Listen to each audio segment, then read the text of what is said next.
Hi, I'm Morgan, and welcome to TMLX 21, live from Palma's Kitchen.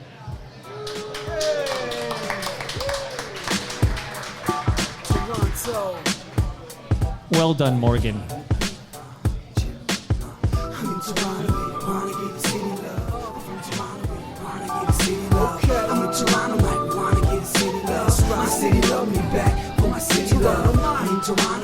Welcome to episode 1809 of Toronto Mic'd. Proudly brought to you by retrofestive.ca, Canada's pop culture and Christmas store. Great Lakes Brewery. Order online for free local home delivery in the GTA. Palma Pasta. Enjoy the taste of fresh, homemade Italian pasta and entrees from Palma Pasta in Mississauga and Oakville. Blue Sky Agency. Ask Doug Mills about how Silent delivers the space to focus, collaborate, and recharge. Nick Iones. He's the host of Building Toronto Skyline and Building Success. 2 podcasts you ought to listen to. Kindling. Go to shopkindling.ca for free 1-hour cannabis delivery. I think Canada Kev is doing that right now. Recyclemyelectronics.ca. Committing to our planet's future means properly recycling our electronics of the past. And Ridley Funeral Home. Pillars of the community since 1921. Welcome everybody to TMLX 21! Woo!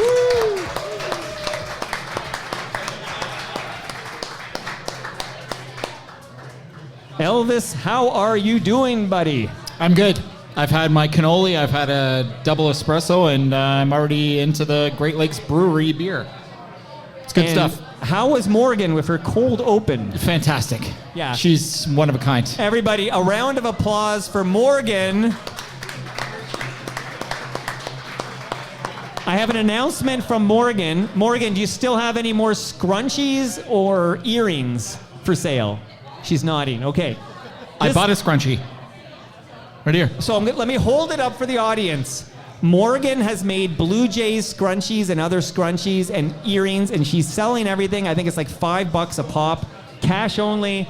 Morgan's at this table to my left. Support a good cause. Support a good cause. Elvis, we're back. It's an honor to have you here.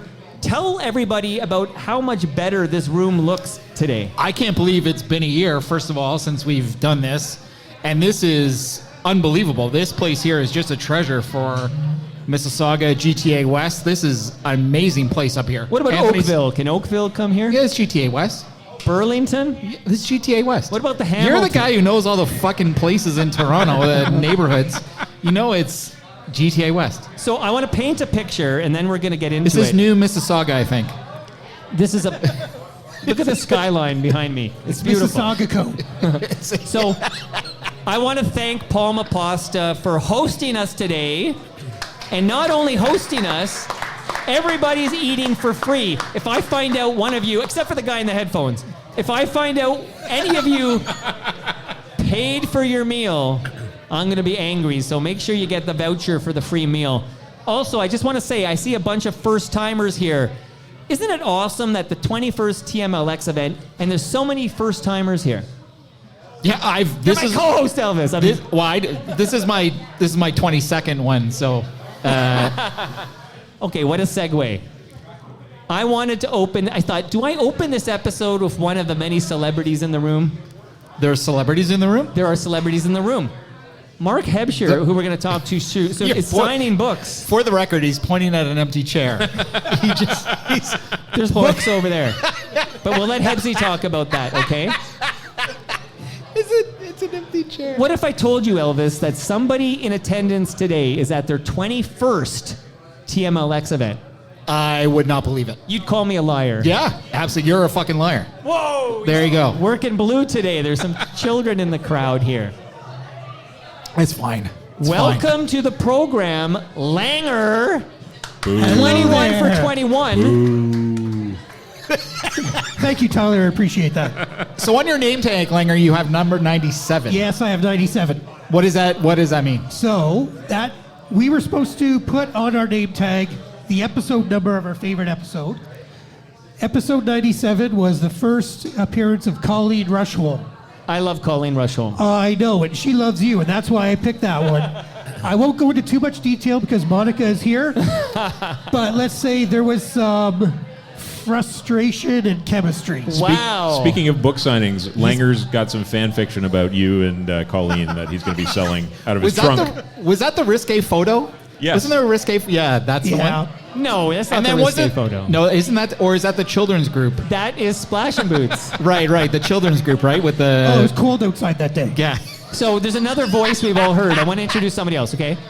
I wanted to have the show open with Langer to say thank you for coming to every single TMLX event. Thank you. 21 for 21. 21. Wow. But That's also more on episodes the than you've mic, listened to. I sometimes refer to him as the VP of sales. Sometimes I refer to him as the VP of no sales. More accurate, yes. He's also known as Tyler Campbell. Hello. Tyler, you're the real MVP. Oh, please. Please. What number Please. does he have on his name tag? Tyler drove me today to this event, and you did a heck of a job on the Hodge, what is it, Hodge100.com? Hodge100.com. What did you think of the Dave Hodge 100? He always brings it. The man cares about music, and it's always great to hear his list. Frank Turner, always good to hear what he's been up to, and Dave has his finger on the pulse. But yeah, no, always great to see Dave and hear Dave. How many bands did you know? I knew probably half. What about this Rustin guy? He keeps Yeah. dominating these lists. Who Yeah. is this guy? I don't know. He's a country guy. All right. What's is he the- here today? Rustin What- Kelly, yeah, he's here. Rustin Kelly. What's the number you have on your name tag? I don't remember what number, but Gino Vanelli is my favorite episode of Toronto Mike. It's the only episode I've ever listened to. It's so great. This is an important, we did a recap episode. That's right. so great. Yeah. I loved it so much. So this year, the lovely Stephanie Wilkinson, everybody applause for Stephanie. She's responsible for the name tags. And in addition to getting your name on the name tag, you have to shout out your favorite episode of Toronto Mic'd. Me. So you're calling, what is yours, Elvis? It's 1809. 1809. So we're going to do something we should have done a long time ago, Elvis. We're going to cycle through guests quickly this year. Right. But let's do a little housekeeping off the top. Okay? Sure. So I mentioned to everybody that Palma Pasta is feeding you, but they always forget to feed you and I, Elvis. Okay. We're going to record for 3 hours. But Tyler and I just lugged 4 cases of fresh craft beer from Great Lakes Brewery. I sure did. In the back of this room, you'll find a blue bucket there, and it is full of fresh craft beer from Great Lakes Brewery. Help yourself. Right? Go nuts. Free if you're, beer. If you're over 19. Stuff them in your pockets. Take 'em home. Morgan, you got to drink the hot pop, okay? You're not 19 yet. Okay, so thank you to Great Lakes Brewery for that. But also, I see people have gifts. We can now reveal, because I can see them, they're like leg lamps from A Christmas Story, courtesy of retrofestive.ca. Is Ty the Christmas guy here? Okay. Thank you, Ty the Christmas guy, for giving. Did everybody get one? He's here. Everybody got a leg lamp? Oh my God, he's here. If you didn't get a leg lamp, Ty the Christmas guy is in the back to my left in the back corner. He also sent over a t-shirt for me to wear. I'm wearing a shirt from Retro Festive. Oh, very nice. It's a Weezer Christmas shirt. Very nice. Don't get jealous, Elvis. You He's look got just one like for you. Buddy Holly. Ooh-wee-oo. I look just like Buddy Holly. So those are the gifts. I wanted to make sure we shouted them out. We're going to open the show. Before I get to others, again, did I thank you enough, Tyler? You sure did, and I feel thanked. But you're an FOTM Hall of Famer. I feel I am a Hall of Famer. How many Hall of Famers are here today? 3, How many people are in the Hall of Fame? 7. So 4 less Hall of Famers after today. I have a recording from one of them I'm going to play in a moment. But in fact, let me play the recording that Stu Stone made for this special event.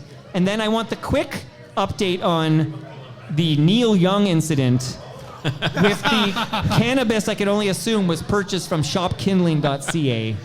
The Andrew Ward, Canada Kev, Tyler, I want to just have this discussion because... I have some thoughts on that. Okay, so Yeah, we We're haven't gonna heard give- from Langer on the record. we're going to give a minute to Stu Stone, and then Langer, Tyler on Neil Young Gate, and then Hebsy and others, and this is going to be a great day. The room's filling up quick. Packed house. Yeah, you gotta paint a picture for the listenership. Beautiful room, beautiful crowd. I got a leg lamp, everybody. Let's applaud me, everybody. Thank I you got a very leg much. lamp. It's a major award. Seriously, Ty the Christmas guy is giving the first 75 people here a leg lamp. And I was joking with him. We might not have 7 people here, but we're going to Yeah, get... I don't know why you're always worried. I mean, there's never been less He's just than sandbagging. 500 people here. roll with... Come on, you didn't take an improv class? Come on. Yes, and. Okay. This, everybody, this is FOTM Hall of Famer Stu Stone. TMLX 21.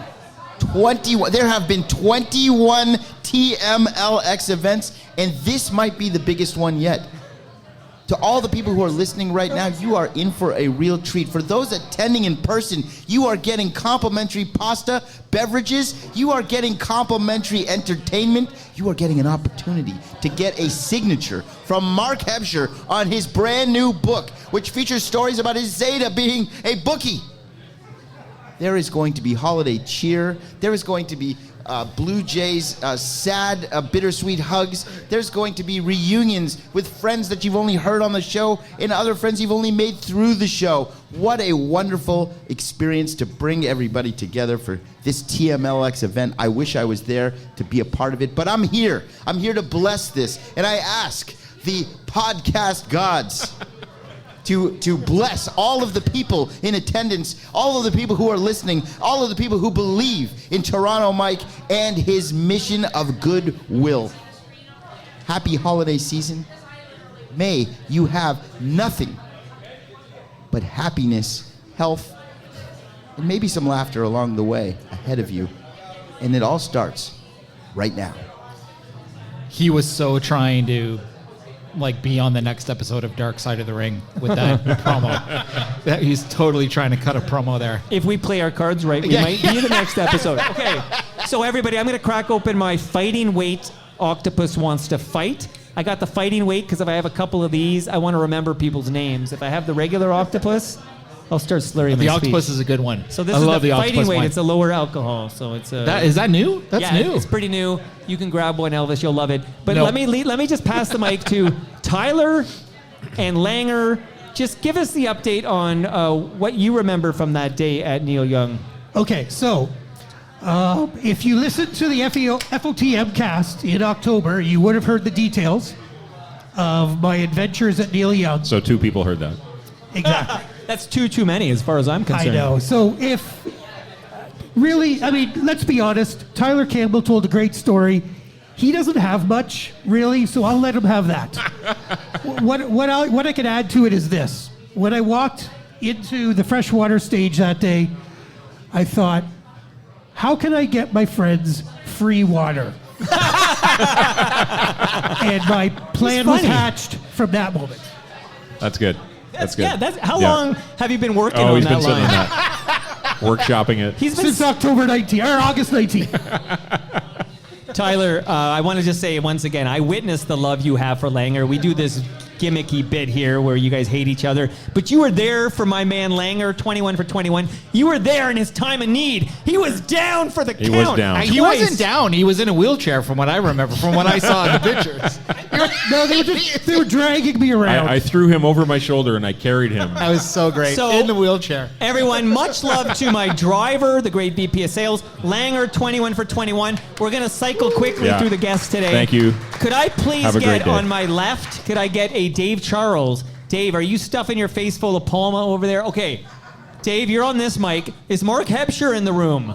Oh, he's okay, well, his handler, Serena. You want to go on and warm it up for him? His handler. When you're as big as Hebsy, you get a handler here. So, does that mean he's not coming on the mic right now? Okay, so, Dave, how are you doing, buddy? I'm really great. This is a fantastic venue. How'd you pull this one off? Tell us again how much your wife loves Palma pasta. Oh, she's Italian. Rita Cugini. So she knows a good veal sandwich and a good chicken sandwich. And we're going to do shopping after, by the way, after we do the interview. Lieve Fumka, while I listen and chat with my dear FOTM friend here, Dave Charles, come on this mic to say hi. You can be the opening act for Hebsy. So how is life, man? You look great. I feel great. I'm still hurting from the Blue Jays. That really hurt. See, I'm going to check-in of Lieve Fumka, an FOTM Hall of Famer, because then when Hebsy takes this seat, you can ask Hebsy your Blue Jay. You and Hebsy can do the Blue Jay chat here. We were commiserating about the loss, but get right on that mic, Lieve Fumka, and say hello to the FOTMs listening at TMLX 21. Hello, FOTMs. Yay. Can I say something? Well, I'm going to ask you a question, then you can say anything. Okay. You ready? Yeah. How are you feeling? I'm doing okay. I'm just really tired. Okay, yeah, we want a thorough health update because some of us have been praying for you, some of us have been thinking about you. Okay, so my chemo pill regimen got changed to see if that would help, if it would work with my fatigue and my side effects. And my side effects are gone, but my fatigue is not.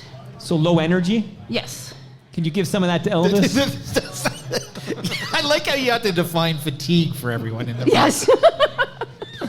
But I think it was last TMLX at Palma's Kitchen. Yeah. You made the That I was exciting in pronouncement that remission. you're in remission. Yes, and I'm still in remission. Okay. As long as I take my chemo pill. Okay, I take a pill every day too. Yes, but it hasn't helped you. You know what? If you can, I don't know, prick me here. I'm not with that touching little your prick prick of at all. yours, I will just spill out onto the floor. Like, my blood is like water. Just gonna spill onto the Palma Kitchen floor. I want to tell you how, because you're kind of speaking for the Broad Squad because the other members don't want to speak right now. But on their behalf, I just want to say, it takes a village to do this. I couldn't do this without the Broad Squad. I love you guys, and I want to say thank you. And let's all applaud the Broad Squad. That's Moose Grumpy. That's Stephanie Wilkinson. That's Liebe Fumka, an FOTM Hall of Famer. Thank you. Now, may I say something? Yes. Okay, quick story. I was with my other podcast family. You're cheating on me. Yes, last night. And this woman had said, "Oh, I met Toronto Mike, and I met Leslie and cousin Jano at Al Grego's birthday party." Right, his 50th. And she had said she was amazed at what nice people are in the FOTMs. And I said, yes, That's because strange. we have a great community. And Al Grego, with his produce stand, also has a great community. So I have to be equal like love. her. She wants for to make both. sure. But first of all, you know Al's going to get on the mic, and I'm going to give him so much love. So much love. We love Al Grego on this program. Yes. I was going to share this with Al. I'll just tell you quickly. I was downtown to see FOTM Ron James last night. Monica and I were downtown. So I was meeting Monica there because she works near there, but I biked there and we were going to go train back. So I'm at Union Station to get my ass to Mimico. I'm giving you great detail here. But this is all the way to say I saw so many people in 69 Shore hockey jerseys, and I said, that's Shoresy. Yes. And that's Al Grego's podcast. That's right. Okay, shout out to the podcast, the Yeah. Produce Stand. The produce stand, yeah. Okay. Amazing. All right, so shout out to the Produce Stand. I'm going to do a lot of shout outs today. Al Grego has 2 podcasts? He's got like a corporate Multiple. one. And he's award-winning Are we as allowed well. to talk about the corporate one? They're not sponsoring us right now. Okay. What? We can talk about it, can't we? I don't know. He didn't cut a check. Oh, it's Okay. that kind of. This Just is that kind of kidding. show. I'm just messing with you. Thank you so much. We're going to get Hebsy in here. Hey, you know Hebsy- that guy with the headphones that stole a lunch? He just left. Well, now everybody. Shocker. I can say this now. Everybody in this room right now is here for TMLX 21. Everybody. yeah, except for that. Yeah. 'Cause he's Now gone. that guy's gone. So, That was amazing. Dave Charles, Hebsy can now hear you. What were you going to say about the Blue Jays at Hebsy? And then I want to just make sure Hebsy knows we're going to talk about his book for a moment. But what were you going to say? 2 outs away from the World Series. I mean, I'm still hurting on that. The play with Izzy, everybody's questioning that. But I really think the play that pissed me off the most was when the ball lodged at the bottom of the fence. That ball was able to be taken out and thrown back. Absolutely. That was a bad call, and I called the umpires on that one. So I think we got screwed out of a World Series, really. What say you, Hebsy, man? He's absolutely right. 100% correct. It's the only time that's ever happened. At the Dome. Yeah, right. He could have easily gone to the ball and picked it up, okay? It wasn't lodged in there. You need like a crowbar to get it out. You just reach down, pick the ball up. But they influenced the umpires, and the umpires went, "Oh, it's the Dodgers." And of course, there was, I'm sure the gambling companies had something going on there. And there's always suspicion when you see something like that happen. Is this game on the level, or are they trying to screw the Blue Jays? And well, leave it up to your own vices, I guess. And you're still hurting, Dave. Very much so. I mean, damn right he should be. I mean, the whole country. It's not just the Toronto team. This is Canada's team. And there's a lot of fans right across coast to coast who love these guys. You know, people say, "Oh, the no-name Blue Jays. Who have you got?" You know, bunch of. That was a great team. Team. I use the word team because that's what we were this year, and we're going to be that next year. Just like the Raptors are playing team basketball, that's going to win every time. It's the best. The best ambassador for Toronto sports is Dave Charles. Dave Charles, everybody. Hey, give an applause to Dave Charles. You got your Palma pasta? I ate it already. It was delicious. And you're a regular customer of Palma pasta. Oh yeah, my wife and I shop here all the time. Does your wife want to jump on the mic? I don't know. she's waving her head. She says no way. She says no way. She can translate into Italian though. She can do the whole show in Dave, Italian. as a radio guy, a radio veteran, you'll appreciate. We learned from our mistakes, Elvis and I, that we get comfy with a guest and we go 21 minutes off the top. Well, who is that guy back? The guy who told the story? First of all, that man has a name. His name is FOTM Kevin Shea. Right, okay. So is he here? We know Kevin.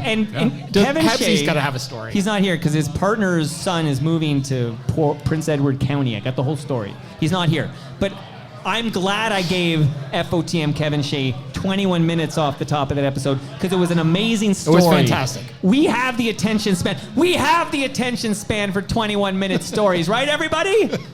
If it's a good story, I want to hear it. So, Dave, I hate to kick you out, but we're gonna cycle crazy because I want to say hi to Rob Del Mundo because don't you have to get to the PWHL? Okay, we're gonna say hi to Rob Del Mundo. Hebsy, tell everybody that about the book and what you're willing to do today. Oh, what am I willing to do today? The fact that you'll sign books. I can do headstands. I can do yoga poses. Prove it. I can have a trivia contest right now. I'll beat anybody in trivia. Let's go. Any questions you've got, I can answer. And of course, I'm here to promote the book, Madness, the Rise and Ruin of Sports Media, because nobody in legacy media wants to interview me and hear me tell them that they're going to lose their jobs. Is that right? Right? Like, so CP24. Yeah, no, they don't want to interview because it's like, wait a second, the ruin of sports media. Are you saying that our business is going down the tubes? And, well, not exactly. So, but in the meantime, yeah, if you want, I have that. And my first book, The Greatest Athlete You've Never Heard of. What about CBC? I'll be over there and I'll be selling books and, you know, I'll pretty much do anything to sell a book, right? Okay, take so pictures, everybody... personal autographs, you know. Yeah. I may have to pay out. I have an observation to make, Hebsy, before you disappear. Yeah. We have standing room only. Are you seeing this? This is insane. But we need chairs. Well, you got a couple. But we don't know who these people are. Do we know that these people are actually here for the show? 100%. No, they reckon that, they're all here for the TML. I think it's the guy in the headphones. He's sending people up. He's sending his family up. Isn't this by invitation only, Mike? I was told invitation only. That was just for you. Oh. But this is an important message for anybody who can do this. Maybe this is a VP of sales job. Remember that room where they had all these foldable chairs? Yeah. What if we brought out some chairs? I don't want people to have to stand. Could you get chairs? Langer, would you help your BFF, Tyler, get some chairs? Because this is a bigger crowd than we are used to. Make it like the TTC, like, you know, let the elderly or the those who, you know, maybe might have trouble standing. Of course, Langer's wearing give a up your Dick seat jersey. Right? Oh, yeah, so... Langer's wearing a Dick jersey. Did someone say to you need a bigger room, Mike? Like, you know what? Like in Jaws, you need a bigger boat? You're going to need a bigger boat. You're going to need a bigger room. Love that line, Hebsy. That's a great line. Hebsy, I'm surprised, like, CBC won't even talk to you about this. Oh, God, no. What a great book. No, well, I ought to say no. I think that, you know, they're kind of like, well, what's he going to say during the interview that's going to... You know who's listening right now? Ian Handsome Man Thing is listening right now.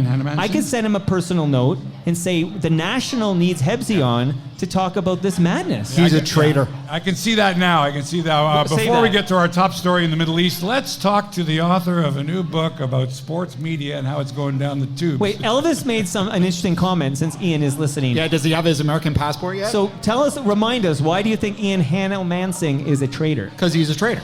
But just remind us why. I can't even remember why I don't like him. I just know that I don't like him because he's pro-America. because of that episode he did where they discussed what it might look like if Canada Oh was yeah, 51st right. state? Yeah. Okay, yeah. He's So- like giving credit. He was giving like space to the whole idea that Canada was going to be a 51st state or could be a 51st state, and it's just ridiculous.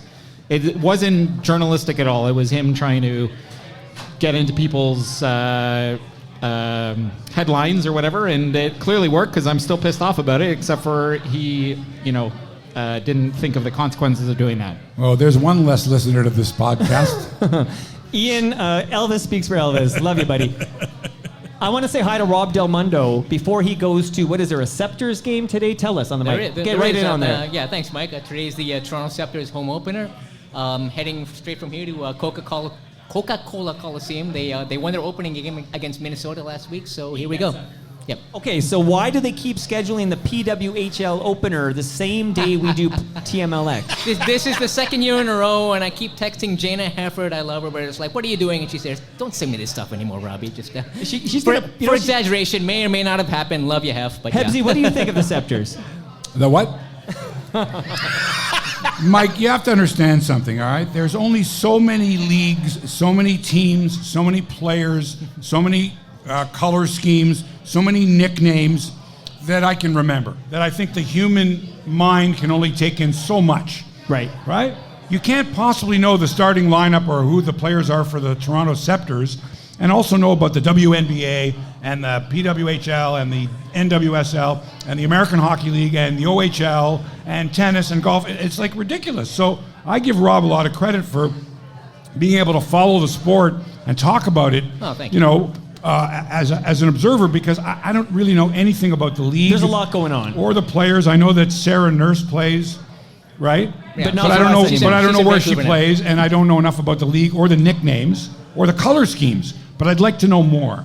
Okay, well, Rob, you're covering this event, right? Where I do am. we read your writings and such? So you can go to hockeyhotstove.com. It's a hockey website that's owned and operated by former NHL player Chris Therien.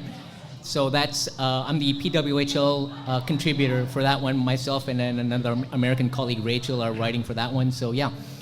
Rob, I love seeing you at these events. We're I love you cycling having quick them. this year.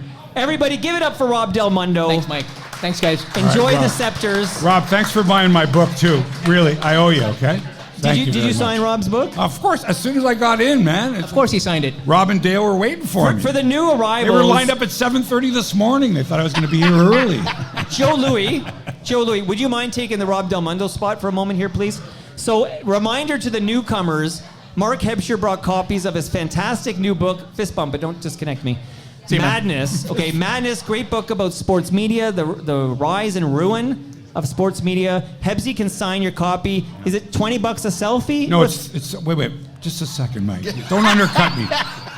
The book's it's a $30 book, and now it's 20. No, it's 30. No, it's the $30. selfie. The selfies. Oh no, the $30. The selfies are free, and they got a beautiful gift bag. Serena's got gift bag, a bookmarker for you. So you're not walking out just holding the book, right? Or it's in a shopping bag. You got a nice gift bag. It's a nicely presented. It's $30. I'll take pictures. We'll sign autographs. We'll schmooze. So How go much- meet Hebsy. Go ahead, Elvis. How much is the other book? The other book's $20. They're the greatest greatest athlete you've athlete never heard ever. of. Yeah. So That's a good one. That's $20, right? That's the first book. Because normally, I don't know, that's a collector's edition, though. There's only 11 copies left that I know of in the world. Wow. Unless I reorder it from the publisher. Give it up, everybody, for Mark Hebscher. Thank you, everyone. Thanks, Mike. You're the best, Hebsy. You know what I think about you. Now, I'm going to say hello to a gentleman we know in the TMU. That's the Toronto Mike universe. We know him as Joe Louis. Joe Louis, how you doing, buddy? I'm feeling kind of weird right now. I'm normally up here after a bit of a shit show has taken place, where I get to opine on what's gone down. You know, like the So there's rushing the been stage no- incident from last year was why going mental. Now, he's right there, so be nice. We You love think Alan's I wife. have opinions? This guy's got opinions. But opinions are like assholes. Everybody's got one. Did you buy a scrunchie from my daughter? That's what I want to know. She's selling scrunchies, everybody. Morgan's selling scrunchies. Hebsy's selling books. This is like Lollapalooza. I can't believe how many people are here, Mike. I know. This is insane. Did we get more chairs? That's what I want to know here. There's people like sunglasses, people in sunglasses at the back You know because what? they can't. Sir the Jerry, bright come on lights. this mic right now. Well, yeah, Sir Jerry's here. Okay. So, Joe Louis, thank you for being here. Thanks for having me. And thank you to Palma Pasta for feeding everybody. Everybody, a round of applause for Palma Pasta again. I'm going to do that all day. Remind me, what's your favorite episode? Let me see. Molly Johnson, everybody. That was a good one. That was a good one. Who else put Molly Johnson on their name tag? Classic. No. I like it when aggressive guests make you uncomfortable. Here. Jim Shedden put Alan Zweig on his, one of my favorite episodes as well is Alan Zweig. But we need to give credit to Carlo. I don't think he'll come on the mic. He's very shy. But the reason you discovered the wonder that is the TMU, the Toronto Mike Universe, is because of your friend Carlo. Who was a fan long before me, and through a connection with where I live and some movies that Stu Stone has made, he introduced me to the TMU and Toronto Mike. Can you remind us really quickly, because Stu will be listening, tell me quickly the story of how you came to hate FOTM Hall of Famer Stu Stone. I despise Stu Stone. Yeah, get right on it. I despise Stu Stone for making the movie The Haunted House on Kirby Road. It continues to haunt me as someone who lives on Kirby Road, with people wandering onto my property in the middle of the night looking for a haunted house when there is clearly not a haunted house. And, Mike, do ghosts exist? No. They do not exist. We rest our case, Your Honor. But wait, do you like Stu now? I love Stu now. Yeah. See, I still don't like Ian. I don't like Ian, but I like Stu. I've always liked Stu. Ian, will you take the spot of Joe Louis here, please? I'd like to welcome back to Toronto Mike one of my favorite FOTMs. Can I say that? Yeah. Sir Jerry Levitan. Sir Jerry, how you doing, buddy? Get right on that mic. I'm good, thank you. How are you? That's low key, Sir Jerry. What's going on? You took some kindling.ca? I'm going to rev up. Did you see McCartney in Hamilton? I did. I went with two of my kids, and it was quite stupendous. It was quite stupendous. So I saw, maybe because I follow you on the Facebook, as we used to call it, Right. but I saw footage of your daughter reacting to, was it Blackbird? What was it, yesterday? What was it? Yeah, my youngest daughter is 14, and he played Blackbird just on the guitar. That's awesome. And she welled up with emotion, like just the... It was beautiful to see. Yeah. It's a great song. Yeah. The Beatles are good, eh? Top three, I'd say, of all time. And Who are the other two? Can I guess from you? Aerosmith and Kiss. No. Top three Beatles songs. I thought you were doing top three bands. Top three Beatles songs. I thought you were going to say Shania Twain. No. I just heard a podcast about Mutt Lange. Very interesting. Mutt Lange. You ever heard of this guy? Yeah. Not Langer. Different Lang. Yeah, different Lang. Okay. I want to remind the listenership that when you were a teenager, Jerry, were you 14? How old were you when you met John Lennon? 14. It was 1969. I snuck into the Toronto hotel room that I thought he'd be in, and he let me hang with him for the day and into the evening, and taped a little interview, and many years later I turned it into a short animated film and was nominated for an Oscar. I think it was a year ago that you told that full story here. Yeah. Like when you're, and Yeah. such a great story. That was absolutely amazing. And I'm still in touch with Yoko and Sean Lennon. I've Really? done stuff with them. Oh yeah. Wow. I've been to the Dakota. Yoko invited me for lunch Wow. a few years ago. So. What is in their world today? What are they doing? Well, Yoko's 92, 93, and she's not. Is she doing that old? Oh yeah, she was older than John. Wow, but she's not that. Wow. Yeah.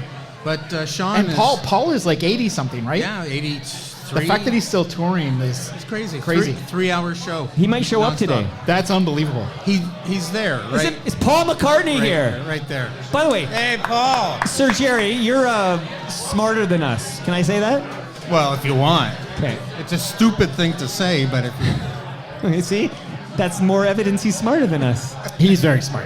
Do you remember the John Lennon story that he told here? Like First of all, he's been over for his own episode. You should listen to it. But last year, like there was multiple stories that were just amazing. That was. I think Sir Jerry is amazing. I do want to cycle through guests quickly, but I do want Sir Jerry, before I say hello to Ian Service, can you just describe the room here? I feel like you're the kind of articulate, smart guy. Like, Yeah. what do you see here? I see happy people getting ready for Christmas, and in other a great, non-denominational holidays. well, yeah, exactly. Thank you for that correction. In a great Italian supermarket. And this is like legit. This is the fullest room we've had here, right, Elvis? This is standing room only to Hold on a second. say the least. This is Elvis? Yes. This is Elvis. Holy, get out of, it's true, you didn't die. No, not at all. Okay. I've been alive this whole time. And there's more people coming. So I'm going to shout out some faces I see in the crowd, and then we're going to cycle fast. Mike You need to help Richards me. just came. Mike Richards is in the room. Reshmi Nair is in the... Really? Can you get Anthony here? Okay, so we have an issue here. This is insane. Moose Grumpy, who's helping us immensely, has run out of lunch tickets. Yeah. But that's unacceptable. I'm going to talk to the owner on the mic and tell him everybody at TMLX 21 gets a free lunch. You know what's also interesting is that there's a bald man convention at the back of the room. There's 3 bald men that... The only 3 bald men in the room are actually... you got to go to the back. That's in the Bible. 3 There's bald men. 3 bald men in the back. They come see Jesus. I think you should make the bald men who aren't at the back room go to the back room. They have frankincense and myrrh. Well, the baldies go to the back. Now, remember, we're cycling quick, Elvis, so we're going to kick Sir Jerry off. Yep. No problem. And Sir we're going Jerry, to, thank you. As always. Is Reshmi Nair here? Reshmi. I'm looking around the room. Is Reshmi Nair here? I literally got a note that Reshmi is here. Ian Service, say hello to everybody while I see where Reshmi is. Hello, everybody. How are you, Ian? I'm slightly offended. I don't know what I did to Perry. When you It's started Elvis. talking about Ian come on up, I was like, oh shit, he's here. Well, that's fine. I'd say to his face, but Yeah, of I course. like this Ian. Oh, okay. This Ian, Different Ian. we go way back. All right. Yeah. Me and you go way back. I like this guy. I made friends of friends because I knew you. Oh, that's right. Yes. Tell that Yes, I story. remember that. So a bunch of startup nerds in March this year, we're doing something called Tech Skis, and we take over like one of the elitist ski resorts along Collingwood there, and I met a friend of Elvis's, and I was like, hey, how do you know Elvis? So yeah, open doors to know people. Hilarious. Small world. Definitely. Small world. I want to thank you, Ian, for your technical support in making sure Toronto Mic'd episodes are...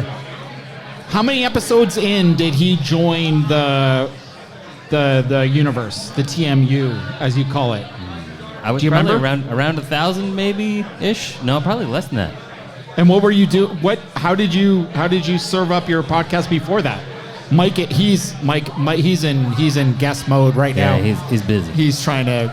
So you figure 1,000 episodes in? I thought it would have been sooner than that. Well, actually, kind of was sooner, but like we didn't formalize our relationship until then. Gotcha. Yeah, Gotcha. So you have the secret codes to all of the episodes in the back end. definitely. But Mike also has a backup copy, so if everything blows up, we're all covered. And where do are we allowed to say where the data center is? Yeah, sure. The data center's in Milton. Ooh. I didn't know that. What? Pull the plug. No, it's Do you want to say hi? redundant air conditioners, redundant power, redundant Oh, yeah, you gotta go- generators. You got to like, go around. I know. It's Some guy, Marv. He's also bald. Marv, you got to go to the back when you're done. Okay. Ian Service. I want everybody to give a round of applause to Ian Service. He is Ian. in service to the podcast. I'm hoping Jim Shedden will take your seat. All right. Would you? Okay, so Jim Shedden is going to be on my left. I now see where Reshmi was. She's back here now. So, yes, thank you for being here, Reshmi Nair. getting She's got her food. meal. We're getting going to get food. Reshmi on in a moment. But please, introduce. We're going to cycle super You know, fast you now, remember okay? who I am, right? You keep telling me this, but okay. Introduce yourself and remind us. Of course I know who you are, but remind the audience who you are. I have no idea who you are. Okay. You probably all don't know me, but you've heard me on the air. I No. run something called the Ultimate Radio of Toronto. Oh, Sheer this radio. guy. I know you. Yeah. So we do the top 1,000 artists and their songs of all time. And we play Toronto Mike episodes every Sunday night. Bless your heart. That's what we do. Where do I not listen to this on Sunday So night? if you Google the Ultimate Radio of Toronto, How dare you, Elvis? Sheer Radio, you'll He's find our yes, guest. he brought my stuff updated. before too. I have 3 things I'm going to tell you. I have. Okay. Okay. So Number 3.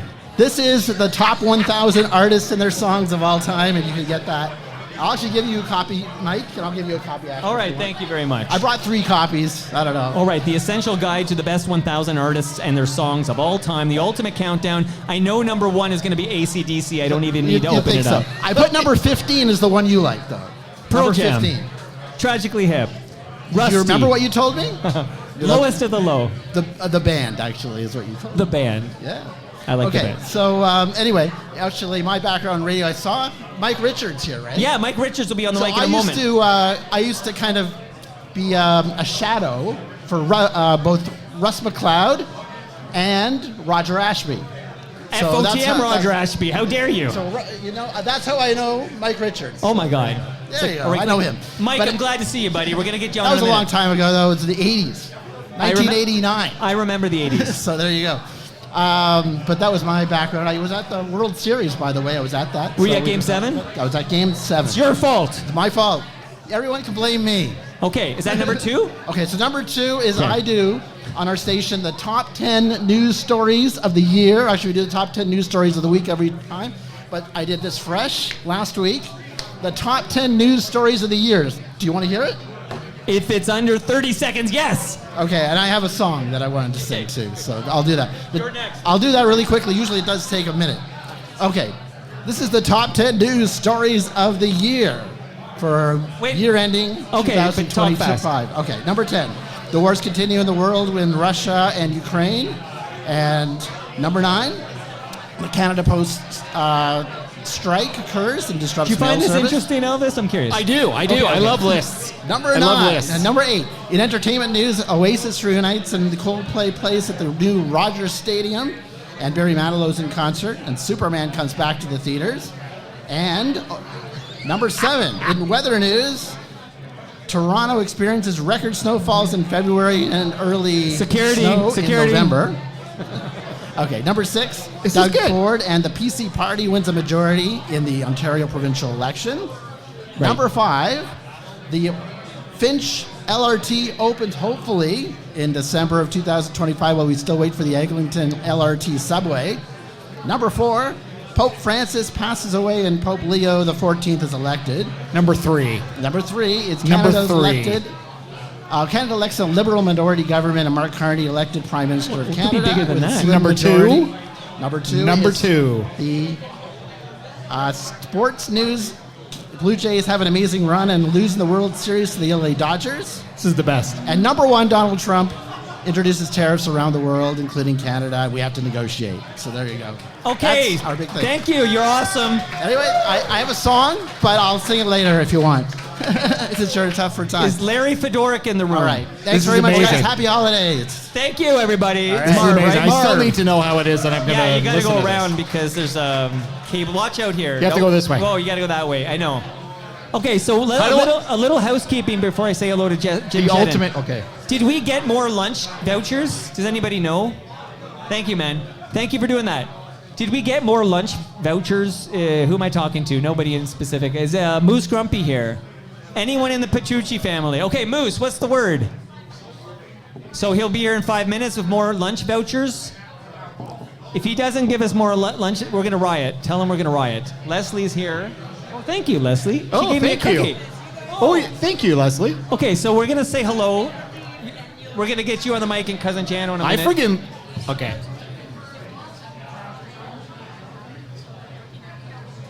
Moose Grumpy is looking very serious, giving Mike a lowdown here. Hi, Larry. How are you? I'm good. How are you? Very good. Right Nice on the sweater. mic, You Mr. always Fedoric. have a lovely sweater. I always a have- festive sweater. I always have the same sweater. But it's a year later, so I can never remember which one is which. It's the Run DMC Christmas sweater, and I wear it. It's a tradition now. I've worn it every year that I come here to this thing. I've worn it about 4 or 5 times, and I don't know what happens to it. It shrinks in the closet. That's so strange. I don't know how it. That's Oh, my no. fault. My It fault. just gets my a little fault. bit snugger every year, but you it does. Larry, I love seeing you. I want to ask you a specific question, but I'm going to just bring into this conversation FOTM Jim Shedden. How you doing, Jim? Great. I managed to get my lunch before the vouchers ran out. We're going to get more vouchers. As God is my witness, no one's going to leave here hungry. All right. How are you doing, Jim? Great. It's had an easy ride here. It was good. Your name tag tells me your favorite episode of Toronto Mike is the Alan Zweig episode. Is it his first episode? Actually, the last one. You know what? I think his best episode was the last one. I think he sort of got more of a understanding of how, what to do with your format, and it was moving because he was talking about his new film, which is about the survivors of suicide, the people who survived. Lost a loved one to suicide. Yeah. Yeah, and I think we kind of hit our stride. Like I think all future Alan Zweig visits will be like that one, because we have a comfortable rapport and we can just roll. Right. And I'm saying this knowing he's sitting right there. He's sitting right there. So did you come here with Alan, or you came here on your own? No, I came here on my own. Yeah. So. And we're going to bring back Larry, because I think you can contribute to this. But Larry, what I'm looking for is the story, because I listened to your fine podcast, Later That Same Life. Who here listens to Later That Same Life with Larry Fedoric? Good people. Yay. Oh, thank you. Good people. Thank you very much. Marv does too. Would you share quickly for us the story of your vinyl collection? I love hearing the story of what happened to your vinyl collection, but do it right on that mic. I just got rid of my CDs, and it's the last format that I got rid of. Cassettes, DVDs, books even have been purged. But years ago, I decided to get rid of my vinyl. It's the 90s, and I decided it's finally time to get rid of 1,500 albums, which is, by the way, about 1,000 pounds of music and artwork and everything. And I see a sign that says, "We buy used vinyl," and I'm so excited. I'm like, yeah, man, I got first editions, I got Beatles, I got he's like, yeah, we pay 10 cents a pound. And 10 cents a pound? 10 cents a pound in the 90s. And I'm like, I'm so insulted. I was like, no way.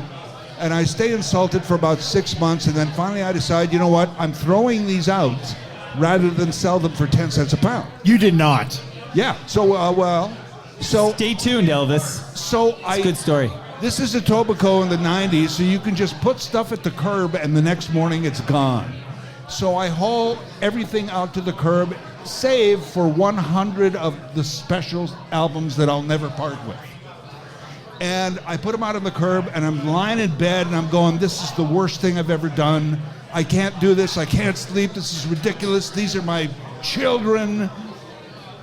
So I decided to set the alarm early before the garbage truck comes, and I'm going to run out there and haul them all back in the house and think of something else to do with these. And about 3 in the morning, I'm awakened in this quiet little suburban street by a big truck idling outside my house. And I run out to the window, and there's red lights, and it's a fire truck, and cops, and another fire truck. Quick story is, somebody was walking by with a cigarette butt, flicked it in the garbage. They all burned. Oh, no. Yeah, at 3 in the morning, they all Oh, caught fire. no. It was a black pool of slime. I was going to say to you, I will take them. If you still had them. No, it was completely destroyed. Oh, no. And I'm looking at this the next day.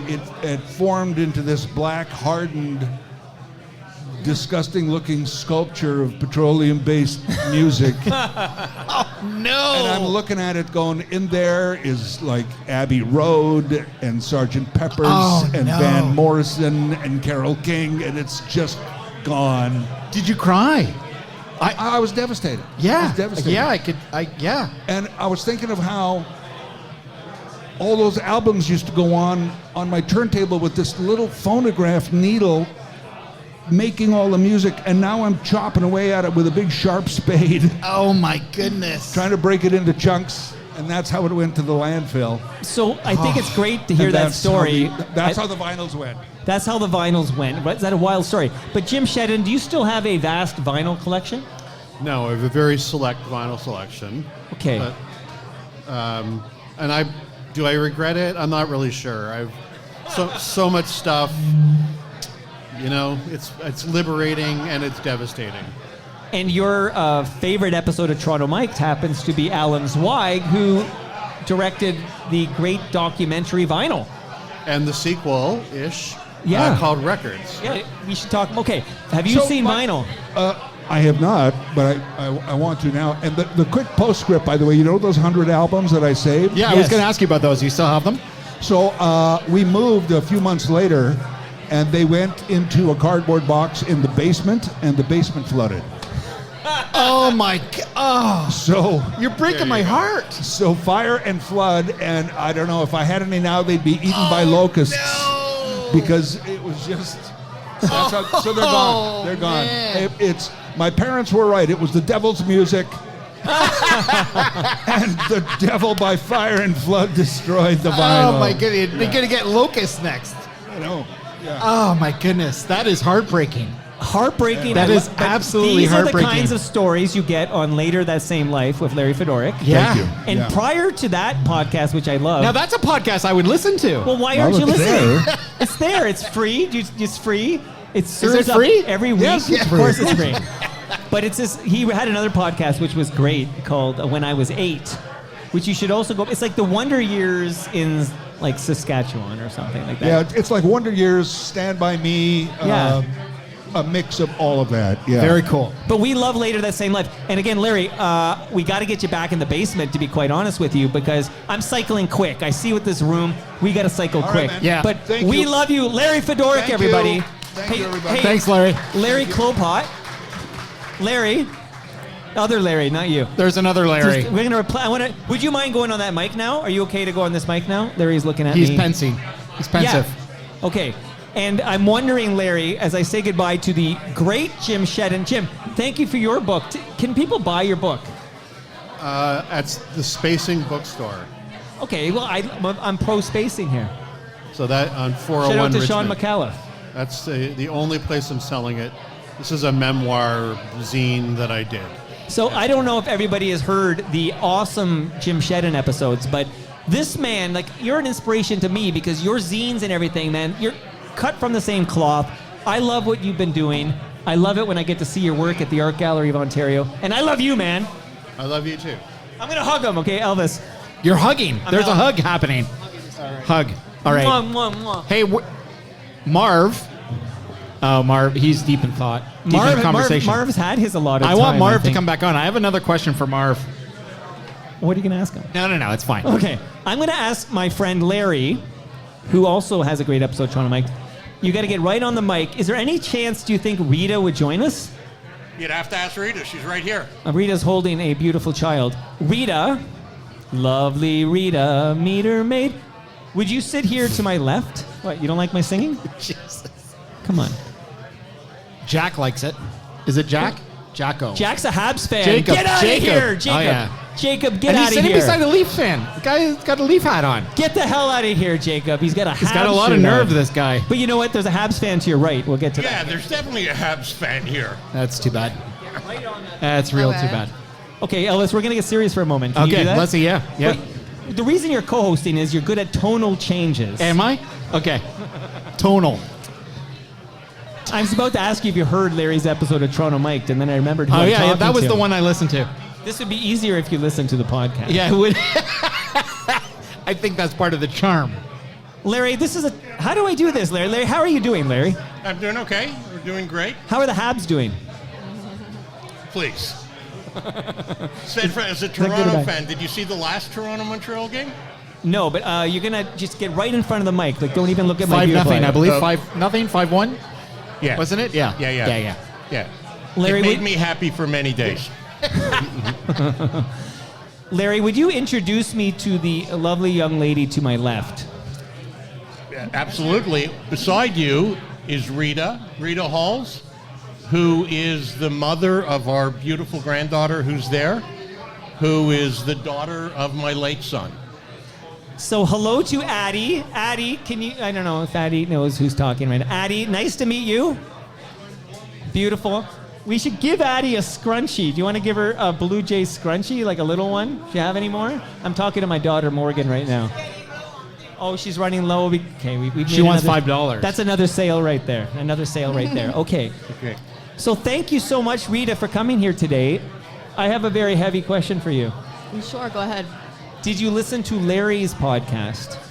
I did. It took me a few tries. The first time I told them this, I tried listening to it while I was alone. It was much harder, but when I was at the office, I was able to put in my headphones and listen to it and kind of tune out while I was working, and that helped because I get overly emotional sometimes listening to it, obviously. I can imagine. I Yeah. think everyone in this room who has heard Larry's podcast can only imagine how it must have been for you to hear. And I mean, his series. Larry, what is the proper name of your podcast series? Why am I here and he's not? So everybody listening should know this podcast, Why Am I Here and He's Not? Elvis, literally, Larry journaled his grieving process, losing his only child far too soon, as you can imagine. None of us want to outlive our kids. But Larry read his journal entries on this podcast series. I'm telling you, man, it's heavy stuff. I can't imagine the mother to my left. I can't imagine Rita, the mother of Addie, listening to that podcast. But what did you think of Larry's show and how he did? Excellent. He sent me pages from what he had written since Alex passed away, so I knew what the content was going to be ahead of time, but just the delivery of it, I think it was pretty amazing to listen to, and it'll be great for Addie to have as well, to understand the time, the Right. situation, and what happened as she gets older. That's an interesting point. When Addie's older, she can listen to her grandfather reading his journal entries about the passing of her father. There's a top secret Toronto Mike listener group, and when your episode aired, the people in the group comment about many of the episodes, but your episode in particular, really touched. How many people are in that group? A few dozen. It really touched the group, and as someone who doesn't listen to his episodes, which is kind of ironic that I'm co-hosting, it was That's a good really point. clear as to how powerful it was and how much you touched the people who had listened to it. Look, it took me a long time to do it, and it took Mike to get me to do it. Like, I talked to him, and he really kicked my ass to get in and do it. But I will say, tell Mike, because of that podcast, Yes, sir. I've been approached by a publisher, and I'm almost finished. A book will be out based on That's awesome. the podcast, and I love hearing this. and the story of Alex and Rita and my wife Arlene. And Yeah, hello to Arlene. Obviously, Addie. That's amazing. Yeah, and hopefully early in the new year we'll have the book out. So, and the publisher approached me after listening to the podcast. That's So fantastic.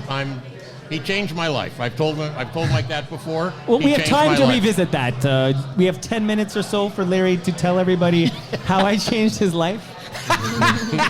I just did. That's fantastic. Larry, I gotta say, love you, man. It must have been. I know. I was sitting beside you when you were reading these journal entries. I know how tough it was. You have to have extra Kleenex on hand. It was tough. And Rita, how long has it been since we lost Alex? I'm losing track of time, I think, just because I'd say about 2 years almost, no? Almost 2 years? 2 years May, 2 years in May. Is that right, Larry? No, a year and a half. Year and a half. 575 days. He knows the days. But who's counting? Larry's How are you counting. holding up, Rita?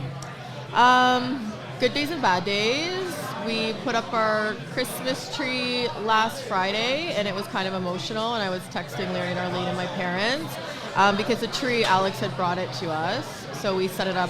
We at least had our first Christmas tree decorating together in the Santa photos that year, but it is a little, it's hard around the holidays, and now she's questioning it more. She asks where her daddy is. So, Oh my goodness. Yeah. How is Addie doing otherwise? Great. She looks happy over there with... She's I'm going to listen to this sassy. episode on the way home. So yeah, there's an episode of Toronto Mike with Larry, and then there's a series that Larry Right. did, Yes. his own podcast, and I recommend all of it. How many episodes, Larry? 6. There's 6. 6 episodes as of now. Will there be more? I hope so. I mean, you and I can chat about it, but hopefully when the book comes out, we'll put out some more. I just want to say thank you both. Larry, I got to thank the VP of Sales for bringing you into my life. Absolutely. And this is an important detail for the listenership here. No Arlene, no Scott Thompson on Toronto Mike. That's very true. I don't know. Fantastic. I'm looking at Elvis like he'll be impressed by that. But, Yeah, it's great. Rita, great to meet you. Thank you for doing this. You guys are awesome. Thank I have you. to cycle guests. I got a producer in my ear telling me to hurry up and cycle guests. But that's awesome.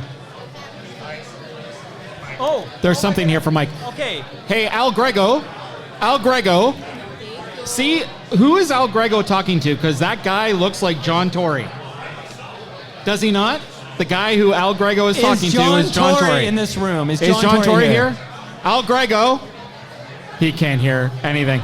It's not. You know who that is? That's Tim Herron. I'm gonna Hey, get you on got my some, chair. That's Tim. It's Pearl Jam's craft cream liquor.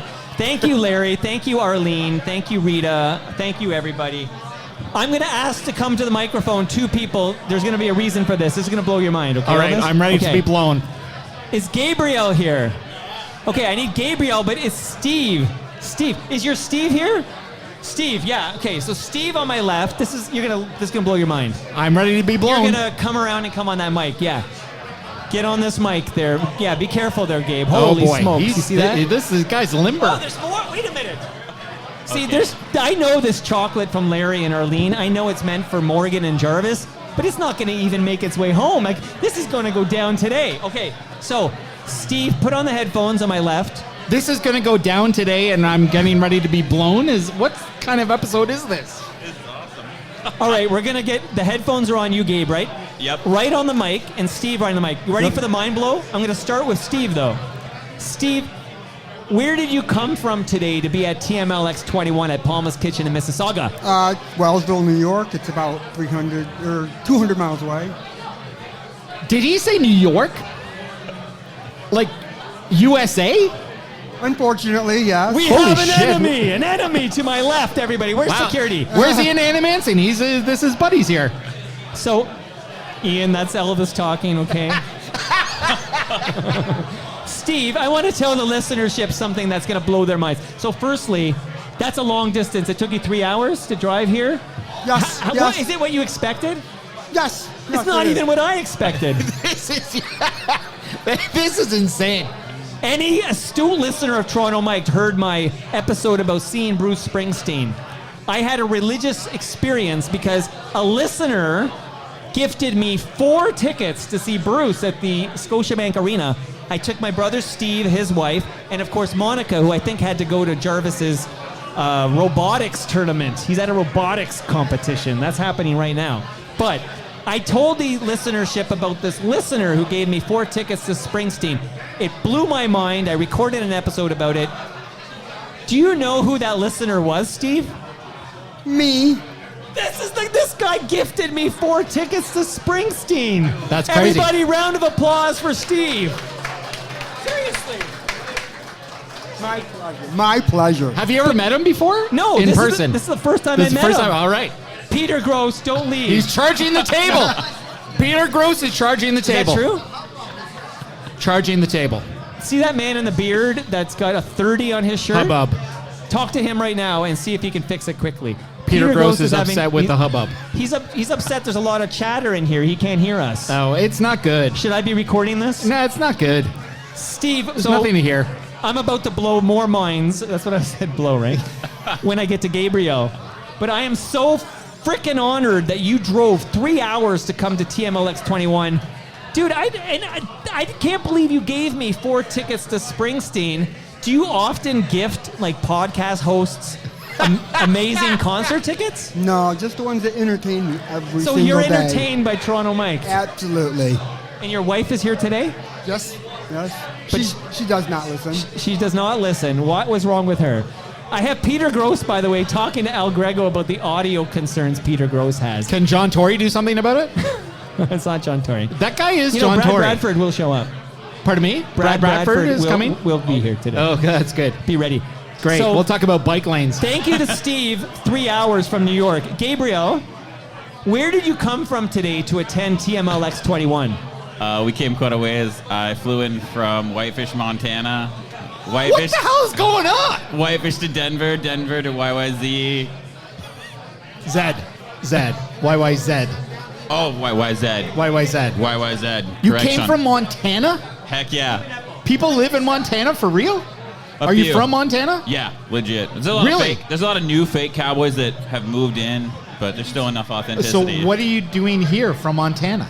TMLX. For the show? For the or show. Like, get out of here. Yeah. Wow. A round of applause. I was impressed by Steve until Gabriel showed up. It's 2 flights, not even direct. Yeah, J-Ho messaged me and was like, are you going to make TMLX? Jeremy Hopkin. Yeah, Jeremy Hopkin. J-Ho? Well, we call him J-Ho. If you're in the community, which you're not, okay, you would know that. Okay, Wow. I'm speechless here, and I got to get more voices on. But I got to What's say, more surprising, that he came from Montana or that he lives in Montana? You want the mind blow of the day? Yeah, I thought that. I'm getting blown all over the place here today. I'm going to blow you again, Elvis. It's not the first time this gentleman came from Montana for a Get out of TMLX here. event. Yeah. He was at the brewery with Snow. Yeah. Lakeshore. Yeah, Great Lakes Brewery. Yeah. Great Lakes Brewery. And by with the way, Snow, like Snow the rapper. Yeah, he was there. Or yeah, right. He's in Florida right now, or he'd be here today. Wow. Times have changed, Montana. Elvis. Wow. It's worth it. Wow. It's worth it for a free lunch. Yeah, the pasta. Like, Yeah, it's that is true. That is a mountain of pasta. I'm That a is true. very happy person. Gabriel, I'm so glad you came to an event where I do a live recording so I could capture this. I'm so honored. Like, Yeah. and you brought the most beautiful woman in the world here. I feel like I'm Pee Wee Herman, the most beautiful woman in the world. Who is she? This is Kristen. Don't say she's your sister. No, it's Kristen. How long have you dated this Montana man? Wait, do we know that they're dating? He just Are said you dating? she's Kristen. This is Kristen. We were dating. I'd say we're definitely in deep communication again. Oh, And they're deep you explore- were deep communication. Deep exploration What can of I our do relationship. to help? What can I do to get you guys back together? That's not a cycle of, oh, wow. Oh, it's up to him. Okay. Look at her. It's up to me. It's up to me. She's So- beautiful. What are you man. doing? You're not doing better than that, my friend. No, That's like not at all. 10 out of 10 over here. Okay, we got a cycle. She's Oh my the God. smoke show. Can we get Kristen on here? Do you want to say something, Kristen? Is Reshmi Nair here? Reshmi, would you take over for the great Steve? But Steve, before you go, is Gabriel going to gift me any concert tickets? I don't have any concert tickets. He spent all his money on flights. What's the time to get here? The total travel time. Okay, so Steve, you're going to give up your seat What time for do we get up? Reshmi Like Nair. 3:30 in the morning. Madeline or Madeline? So you flew in today? Madeline flew or in- Madeline? Oh my gosh. Madeline. Thursday, nice to see you. Thanksgiving. Gotcha. 6:10 a.m., 3:44 p.m. And you came all the way from Montana with this guy? And you don't listen? Hold on. I hate to interrupt that. Well, you don't. I don't listen either, and I'm up here, so like you don't have to listen. It's fine. Gentlemen, I just want, before Steve vacates his seat, he's going to tell us the gifts he just gave me. More this gifts. This is what we're going to do from now on. If you come to TMLX for the free Palma pasta and the delicious Great Lakes beer and the gift from Retro Festive, you got to bring me something. What did you just give me, Steve? I don't have tickets. Well, Gabriel's pulling out while something you're from doing his that, pants. While you're doing that, Steve, what did you give me? I brought you some shears. That's what I make every single day. So I brought you a pair and Palma pasta a pair. And some cycling pants because I have many pairs. Cycling pants. I need cycling pants so bad. I'm still wearing Juan's old cycling pants. Thank you, Steve. Honestly, I might use Amazing. these scissors too. You got any hair? No, to cut? I just got a haircut yesterday. Oh, you want another one? For this one. So, Steve, For the thank show. you. We're going to put Reshmi on this mic, but thank you, Steve. Everybody, Steve! Even though you're a member, you're an enemy as far as I'm concerned. Give it up for Steve! We still love you. Steve Thank from you, USA. Steve. You're the best. Reshmi's got big shoes to fill there. So, Gabriel, I have to decide quickly who gets your spot. There's so many people here. Is Mike Epple available? Is Mike Epple in this room? He's hanging out with the bald guys in the back. Epple is here. Would you, yeah, would there you he go is. there? Okay. Heck So, yeah. take great photos.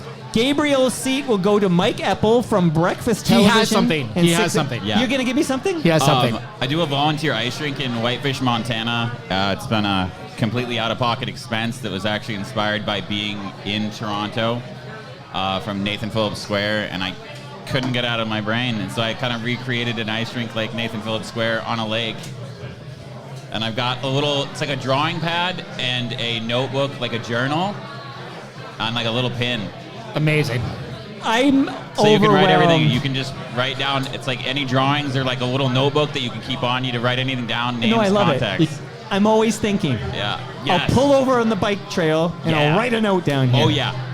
Heck yeah, you're set now. Thank you, Gabriel, everybody. Give it up to Montana, Gabe. And Kristen. You can draw. You could be like Jonah Hill in Superbad and draw dicks in there.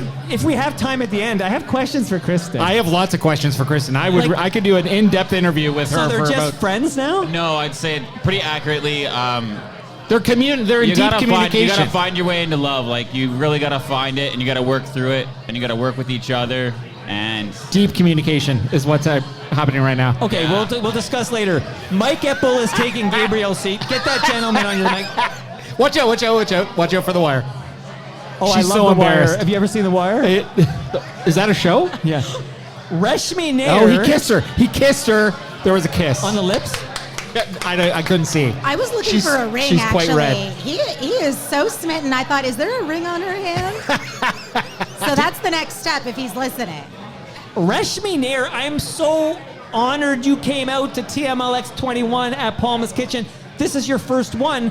Can you tell us, since you're such a broadcast journalist expert, like, what do you see here in this room today? It is an incredible turnout. It's an incredible turnout, Mike. I am so happy to be here. The pasta is delicious. I was downstairs waiting in line a little bit for the meat lasagna. There are dozens of people here. Can we say hundreds? Well, Let's I say have hundreds. Hey, J-Ho, can you do a count so when I get you on the mic, you give us the count? An incredible crowd, full of joy and fandom of Toronto Mike. Lots of big smiles, full bellies. The beer is flowing. It's gonna be really hard to get him out of this room with the way you're pumping his tires. Why do you think she's here? Okay, someone's got to pump my tires. Reshmi, so you had a recent return to Toronto Mike. That was only, it feels like a couple of months ago. Yeah, just recently. Well, I finished the pasta already. Can we get Reshmi Nair another voucher? Get this woman another voucher. Are you familiar with the legend that is Mike Eppel? Only by reputation. Hi, Reshmi. Nice to meet you. You too. In real life. What a moment. I don't know if we ever knew what we looked like. Well, you don't watch breakfast television then. Come on. So, Mike Eppel, and don't go anywhere, Reshmi. Thank you for being here. That's a long drive for you. I do my annual pilgrimage from Whitby. Toronto Mike and Whitby Mike. All that just to see Peter Gross. Exactly. that is also true. But no, I do the drive because I always fill up with the Palma pasta on my way out. That's an annual tradition. Wow. You know. What a sweetheart. And I have to say, I think this is this your biggest crowd? This is the biggest Palma's Kitchen This is crowd. by far. Yeah, I'd say so. It's By been far. standing room only since 12:15. Yeah. Yeah, congratulations. Well, listen. And they've really I make no money they've on done this up event. the I think I'm doing it upstairs wrong. here as well. They've done up the upstairs very And much so. The elevator works out. Oh, good. Speaking of Peter Gross. So, quick question for you, Mike. Yes. Somebody came on the program recently and suggested you had moved to the country. No. Well, tell No, us what not- they not said, exact- and then set the record straight. The rumors of our exit from the GTA have been greatly exaggerated. It was something that my wife and I were considering and have been talking about for future retirement planning, but nothing that is imminent. Nothing that is imminent. But at some point you'll move. Yes, I think we all will. Have you At some point everybody considered? moves. Have you Mike? considered North Oshawa? Have looked. Hey, listen. There is value to be had further away from the GTA that you go, and North Oshawa is lovely. How- As are Bowmanville, Newcastle, Nestleton, all the way out to Cortese? We even considered Coburg at one point, but it's a little bit of a hike. Desperate times. No, Coburg's lovely. That's as a joke. As The is beach. Port Hope. Lovely beach. As is Port Hope. That's No, a joke. but the fact of the matter is, return to office and all these other things are in the works now. So you have to, do the commute on a more regular basis. I was going to ask you that. How often are you doing the show from your home studio versus in the studio? Very irregularly now. Oh, really? Yes. Yeah. It's Because you were doing it quite often from there. as we all were. Yeah. But things have changed a little bit, so more back in the office now than I was. Gotcha. before. I missed Yeah. the tractors. They are still there. They Yeah. are still there. It is certainly my claim to fame. I think people Is find it that more eas- interesting than anything I actually talk about. Is it easier to do your hits from the studio or just the same to do it from home? It really doesn't make that much difference. Right. I do. He's a professional. I do enjoy the camaraderie of my coworkers on the Rogers campus, but there's some certainly the convenience factor of one going into the basement and broadcasting. Are there from any home. assholes at Rogers, like any jerks you work with? That is a completely loaded question, Mike. Come on now. Are they in the room? And yeah, no. are they in the room? Yeah, That's why you're here. No, I have actually a very good good group. Very good group. So- I really like, for example, Rudy Blair, awesome. I really was great. enjoyed that episode with him. Kind of a trip down memory lane as well, and He was great. worked with some really great people over the course of time. I have a question for you that you're probably very unqualified to answer. Or What's up? uncomfortable. What's up with Sid? What is he doing? Whoa, do we that's have a tough one. Do we have a Sid update? Trying to get in trouble? No, Sid seems to be living his best life. I talk to him on occasion. Yeah. Not on the regular, but seems to be be fine. Because other than Twitter, we don't see him anywhere, right? He is still churning up reactions on social media, both good. positive and negative. He's not. He's quite active on that still, so I think he will at some point return to the fray that is sports media.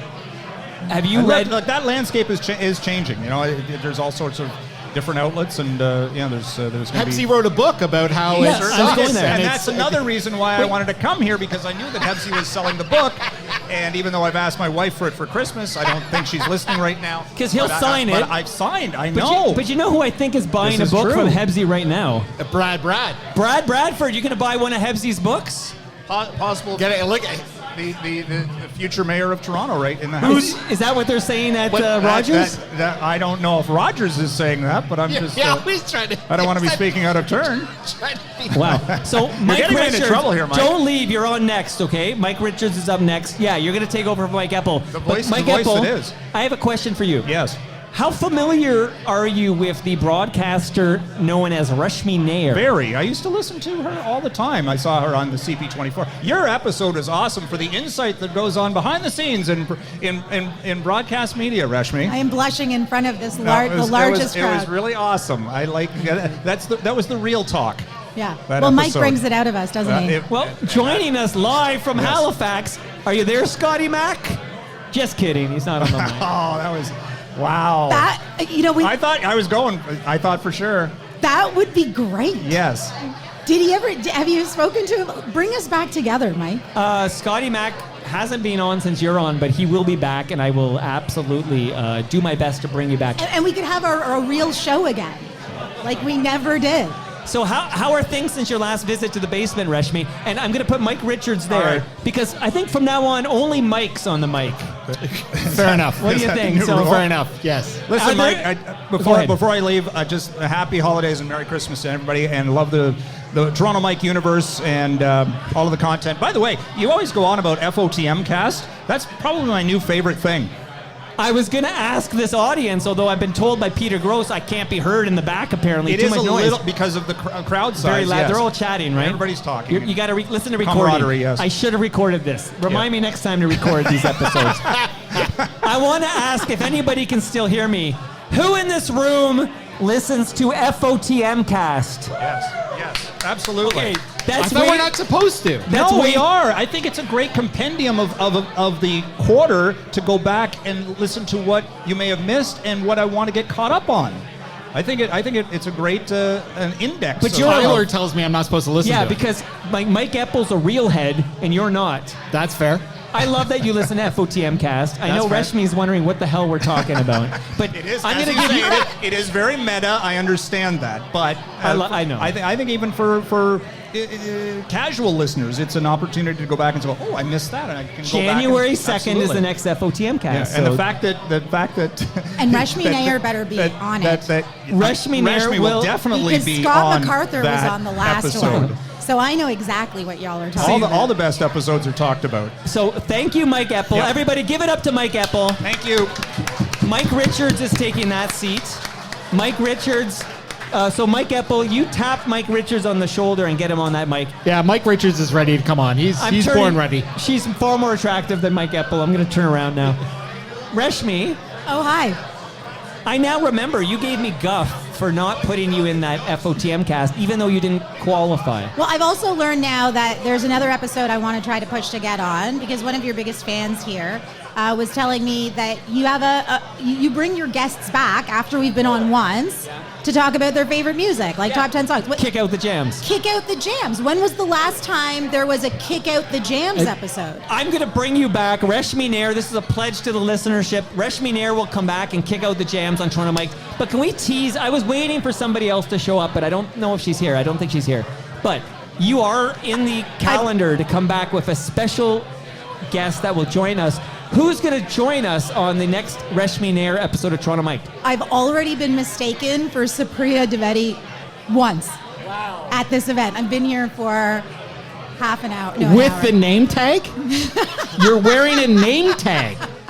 So, like, what I'm is talking about happening? being mistaken for Supriya. Let me be clear, though. I am going to put Supriya Dwivedi and Reshmi Nair on the same episode of Toronto Mike in January, and it's got nothing to do with what you're alluding to. Would they there. cancel each other out? Would it just be It's like... not because they're There's both... room for two. There's sto- room for more than two. Your stories are similar, and I think it'll be fascinating. I listened to her debut on your show, so episode, 1696? I just listened to it on the way here because it was something that I was trying to catch up on, and I thought I would run into Supriya today. But also, it was a fascinating conversation. She went through so much worse, so it's a different experience for everyone. She got the threats to her. Oh my gosh, and the police just not doing anything Like- about it. Yeah. No, so someone calls and tells her that they are going to do terrible things to her, and she has their phone number, and the police say, well, what do you want us to do about it? Well, can you call them? Well, we don't know what we're going to say. It's See, like, this is a great teaser because you will be back on Toronto Mike in the new year, and I have a question. Will you come to a future, what are these called? A future TMLX event? Always, yes. I'm here as much as I can. Give You're it not up, going to be able to Reshmi. get rid of me. One of my favorite FOTMs. Reshmi Nair. Now, we got a cycle. I have Mike Richards on the mic. How are you doing, FOTM Mike Richards? Well, fantastic. The beer's free, and I'm just loading up on it. I know there's free food, so I put tinfoil in my pants today. So if Anthony Petrucci's here and he's missing some lasagnas, know where it went. No, I'm doing fine. I'm doing great, pal. We're giving Mike 20 minutes, right? That's what we talked about? 21. He's got full 21 I minutes? want him to match Kevin Shea. All right, okay. I have a question for you, Mike Yes, Richards. yes. I listened to your episode with Hebsy, the Mike Richards, what do we call Raw it? Mike Raw Richards, Mike yep, Richards. So I yep. listened, and I had to wade through some Flames talk, but it was Yes. worth it to get to Hebsy. He was fantastic. I mean, a lot of the things that we talked about, issues that he also would have had. Hey, look, an Italian. Can you, wait a minute, Elvis, is he allowed to say it like that? Yes, he Yeah, is. He's wearing an Ireland That's hat. a problem It's with fine. you people, eh? First of all, I'll say everything like that, eh? You have a brown girl on before I come on and everything. And then you're surprised that they got people out here got confused. Have you seen how many white guys are out here and everything like that, eh? I mean, the KKK doesn't have this many white people. So, come on. That's what happened there. I'm an Eind Indian. How do you say Indian with an I? Eind Indian?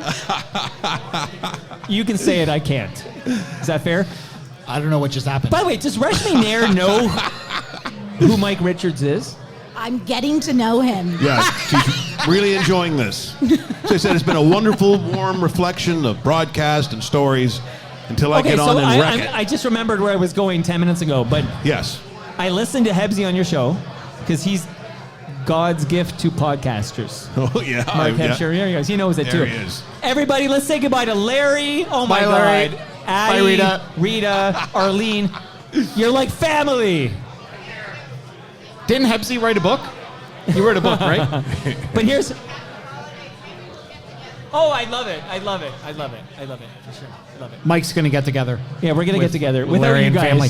We're going to get together without you guys. But Mike Richards, here's a question. At the end of the episode, you said that's the conclusion of this season.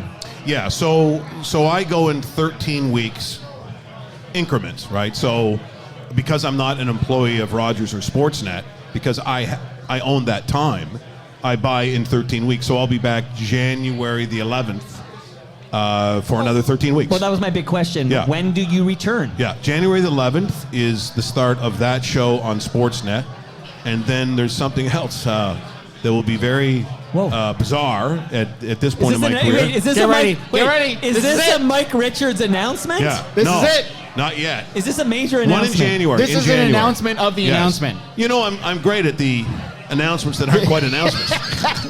Well, let me ask you the big question that Tyler Campbell and I had. Did you listen to the Mike-umentary about the many announcements of Mike Richards? Well, I made them, so It's true. You don't need to listen to I kind of your know own- all the stuff that. But see, getting back to the conversation Hebsy and I had, this is what happens. You get onto something, you think it's good, it looks potentially good, and then the trap door in this industry falls open and everyone goes into the crocodiles.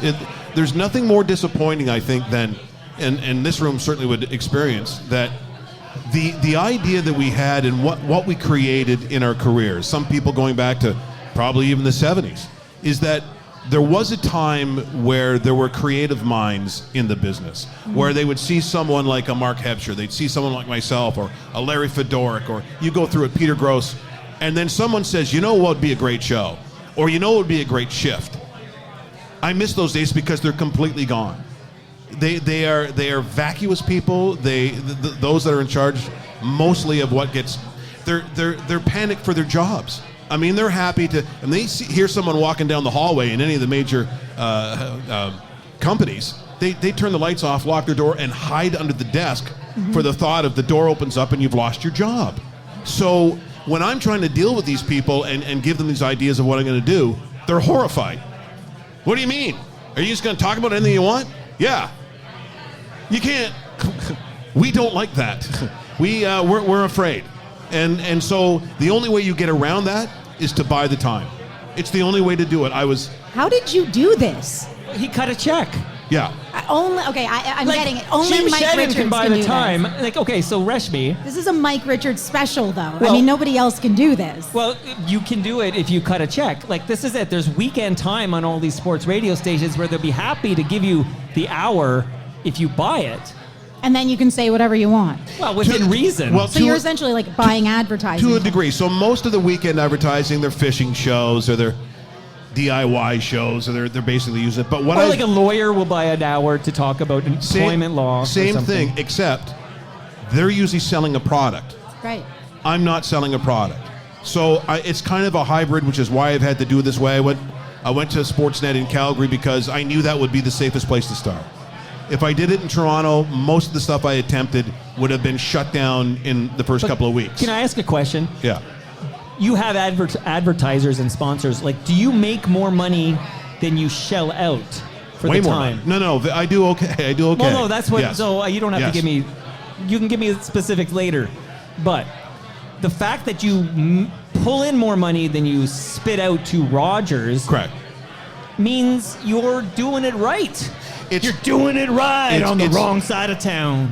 The thing is, and when most people find out that I bought time, they're like, oh God, that's what the losers used to do. That you somehow are less than because you're not an employee. But they're not hiring. They're not going to hire. But the interesting thing is, because I'm not selling a product, the only thing I want is ratings. The other ones don't care about ratings. They're just trying to sell a pocket knife or real estate or a lawyer's Are you getting ratings? silver. Yeah. Oh no, the ratings have been. So in Calgary, it's 960, right? Correct. So right. You'll be back in January. You're off for the holidays. Here. Yes. You're getting good ratings on the Fan Calgary. Yeah. So 960. The fan night. So on a Sunday, you're not really competing against a whole bunch. Let's not kid ourselves. You're not. I wish I was in a time where I could compete. So what has happened and what is happening is that because it's put pressure because of the success of the numbers, now they have to rethink what they want to do. For instance, when you have Porsche and you have CIBC and you have Miele and all these other ones that are coming on board, I'm trying to get the most nationals I can to turn around to them and say, well, what about now? So if I have ratings and I have numbers, stop being afraid. Stop hiding underneath your desk. start hiring some people, including a lot of these people in this room right now, who have something to say because people still want to hear it. I have a question. Why don't you just podcast? I hate digital stuff. I can't tell you. You're already, you know what I mean? Like, I can't stand hear you people. Hear me out. You're already a podcast. It just airs on 960. Correct. What if you didn't cut the check for Rogers? They have enough money. You don't cut the check for Rogers. You just drop the episode. Wouldn't you have the same set of ears? No. And you don't have to do so much fucking Flames talk. No. But then you're giving up at this point. To your point. If you go into an area that would be considered niche, so a given specific market, and you do well there, to expand, which is what's going to happen, you just do more than one show. Like, would it really be that hard? Because generally in my shows, you're going to find that one segment is Calgary specific. So then you, at some point, take out that part of the show, because Pierre Maguire, for instance, is national. Clark Judge from CBS Sports, that's international. So I literally have to take one of the segments and make it either specific to a market or just another sort of national presence, which isn't, quite honestly, at some point, it's not that hard. But here's the trick. The trick is to take something like this and expand it. Now, the one thing that I can tell you in January, it wouldn't be this show per se, but for some reason, it might become grossly easier to do it south of the border. And that's really disappointing. It's great for me, but just stunning that what I want to do in this country, I can't because they're afraid. Hebsy should write a book about this. Mike Richards, so to answer the question though, when you listened to the Mike-umentary about the many announcements of Mike Richards, because we didn't hear from you, we thought you were pissed at us. Like, were you ever mad at me for having fun with your many announcements? How could someone be mad at Mike Boone? Do people hate soup? Hold on, who's do in the room people want to here? kick cats? No, it got very busy from, seriously, but you very listened busy. and you enjoyed it. Well, I think You didn't I listened. listen. You didn't listen. Some of it I did. You know the part where I say I'm Mike Richards? That part. So you should listen to that Mike-umentary about your many announcements. We root for you. Everybody in this room is rooting for Mike Richards. I have to cycle through some more guests here. So is Alan Zweig in the room? Would Alan take the microphone from Mike Richards if he's in the room? Can I just say, because I know you're...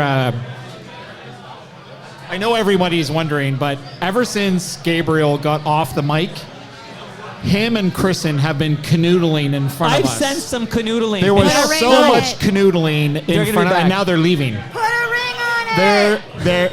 They're in deep communication. Okay. By the way, Merry Christmas. Merry Christmas, Mike. They're coming back. Anthony Petrucci, can you hear my voice? Anthony Petrucci, can you hear my voice? Anthony Petrucci. John Tory Can you is come on? approaching the table. Sure. Okay, you want to come on?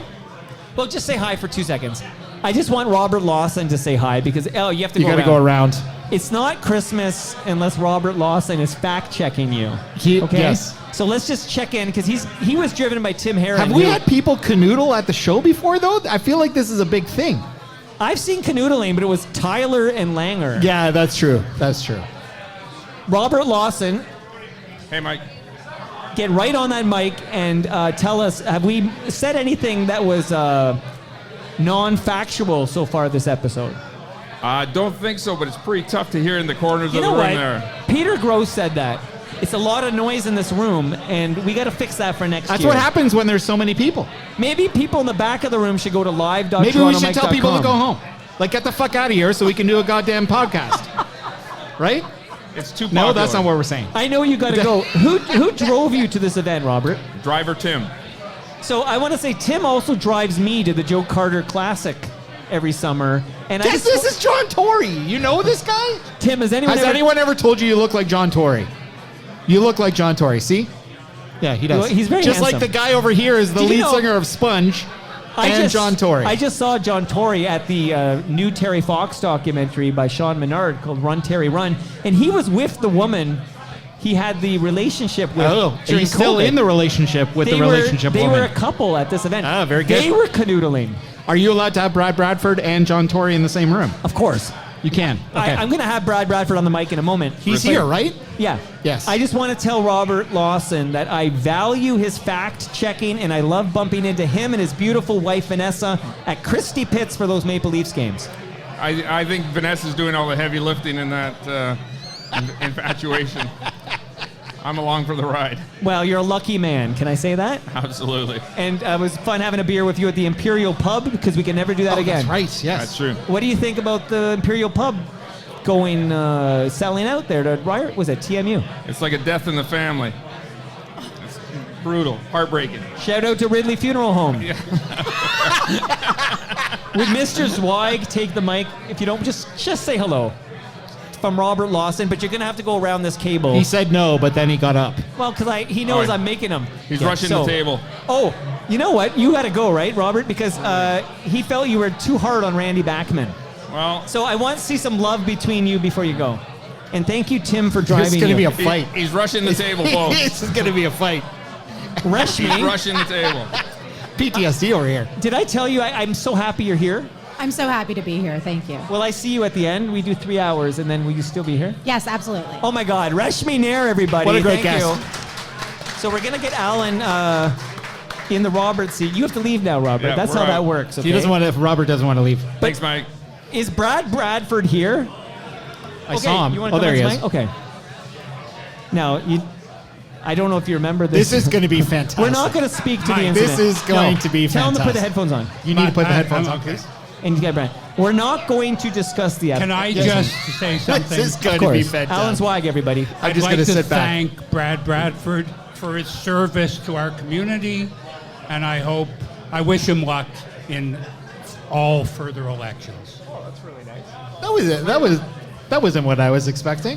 Well, whatever. Well, this is, you know what? This is a new and improved Alan Zweig. This is, yes. That's true. No, whatever. Mike, you know, As long as we don't talk about bike lanes, it'll be all right. yeah, I'm not a monster, despite what some people think. I can't hear anything. Okay, I may have to turn up your headphone volume, but it'll He's take yellow. me 5 minutes to no, because yellow's his mic. It's not his headphones. Oh, right. So it'll take me a moment. Just turn up here. all the mics. I guess so. Okay, so we're all going up now. We're There all you go. going up together. Oh, yeah. Is that better? Yeah. Okay. So You know Alan, what? Yeah. Number one, if there's anybody here from Palma Kitchen, the bathroom is. Morgan. We need a plunger in the washroom. Oh, dear. Oh, dear. Also, just want to say, Is that there true? at the Lavazza, I ordered a misto, but it says mistro with an R. Anyway, I don't know. I had to look it up. Is it called a misto? Well, that's Or an a Anthony mistro? Petrucci question. Joe Louis might know. He doesn't know. Anyway. I love how Joe Louis speaks for all Italians in this place. So, Alan, I want to just say 2 things to Alan Zweig. Yeah, well, Okay. he's Italian, right? Okay, look, there's some love here. He's okay. the only Italian here. Well, you're here. In Palma Pasta. What about you? I think Alan is part Italian. I'm not sure. Alan, 2 things here. One is thank you for being here. You're welcome. Because I was worried. I was worried after last year you might not come back, but you're here. Why? What happened last No, year we won't that I talk about wouldn't that. come back? Well, we'll get to Brad in a moment here. Also, yeah, can I just say, of course. as soon as I knew that Brad was here, I knew you'd have you're so fucking obvious. I knew you would have us together, but I have nothing but love for Brad. Oh, it's really nice. It's a mutual feeling, but I agree with you, Alan. I think Mike's telegraphed that for about 365 days now that we Or- were going to be on the panel. You could have had me with Peter Gross and then be bookended by Jews for the first time. So it was either Brad Bradford or Peter Gross. Anyway, whatever. Yeah. Well, I'm totally- thrilled you're here, and I told you should this be. when you were over recently, which Jim Shedden and I agree is your best appearance yet on Toronto Mike. But your new film is beautiful. Just accept these compliments. I make beautiful things. What can I say? Just because I'm an asshole, according to some people here, doesn't mean I don't make beautiful art. That's the same thing about Brad Bradford. Just because, whatever. The beautiful part or the asshole part? No. Just because he has policies that I disagree with doesn't mean that I wish ill on him. That's right. We want everybody to be okay. Yep. I think I'm becoming too obvious that everybody knew I was going to pair these two. I got to start mixing it up a little bit, become a little less predictable. But tell me this, Mike. Yeah. When your friend here was reading the top 10 news items, didn't you want me to come up and interrupt like last year? Honestly, that's when you should rush the stage. Is Marv that? I know Elvis seemed into it, so I let it roll. But we have a guy coming on doing top 10 news items of the year. We don't got time for that. Yeah, no, we have lots of time for that. Lots of time for bike lanes for 15 minutes, but no time for actual news that might nourish us as people here. You can get your news anywhere, but you come here for the bike lane. I get all my news from Toronto Mike. Can I say hello, shout out possibly, I know I do a lot of these, but Moose Grumpy, who is right in front of me right now, and you won't come on the mic, right? I just want to say, you're doing an amazing job. She's been working hard for her money today. Yeah, she makes sure everybody gets their vouchers and everything. But because we got to cycle through guests here, because I want to talk to Brad for a moment, and we won't talk about bike lanes. And I think you were right in what you said last year. You just can't interrupt the show like that, because it's my fucking show, and I'm trying to do something here. Okay, I think you're right. I think he can. Yeah, that's bullshit. Yeah, interrupt whenever you want. Bullshit. Why? It's your show. Fuck that.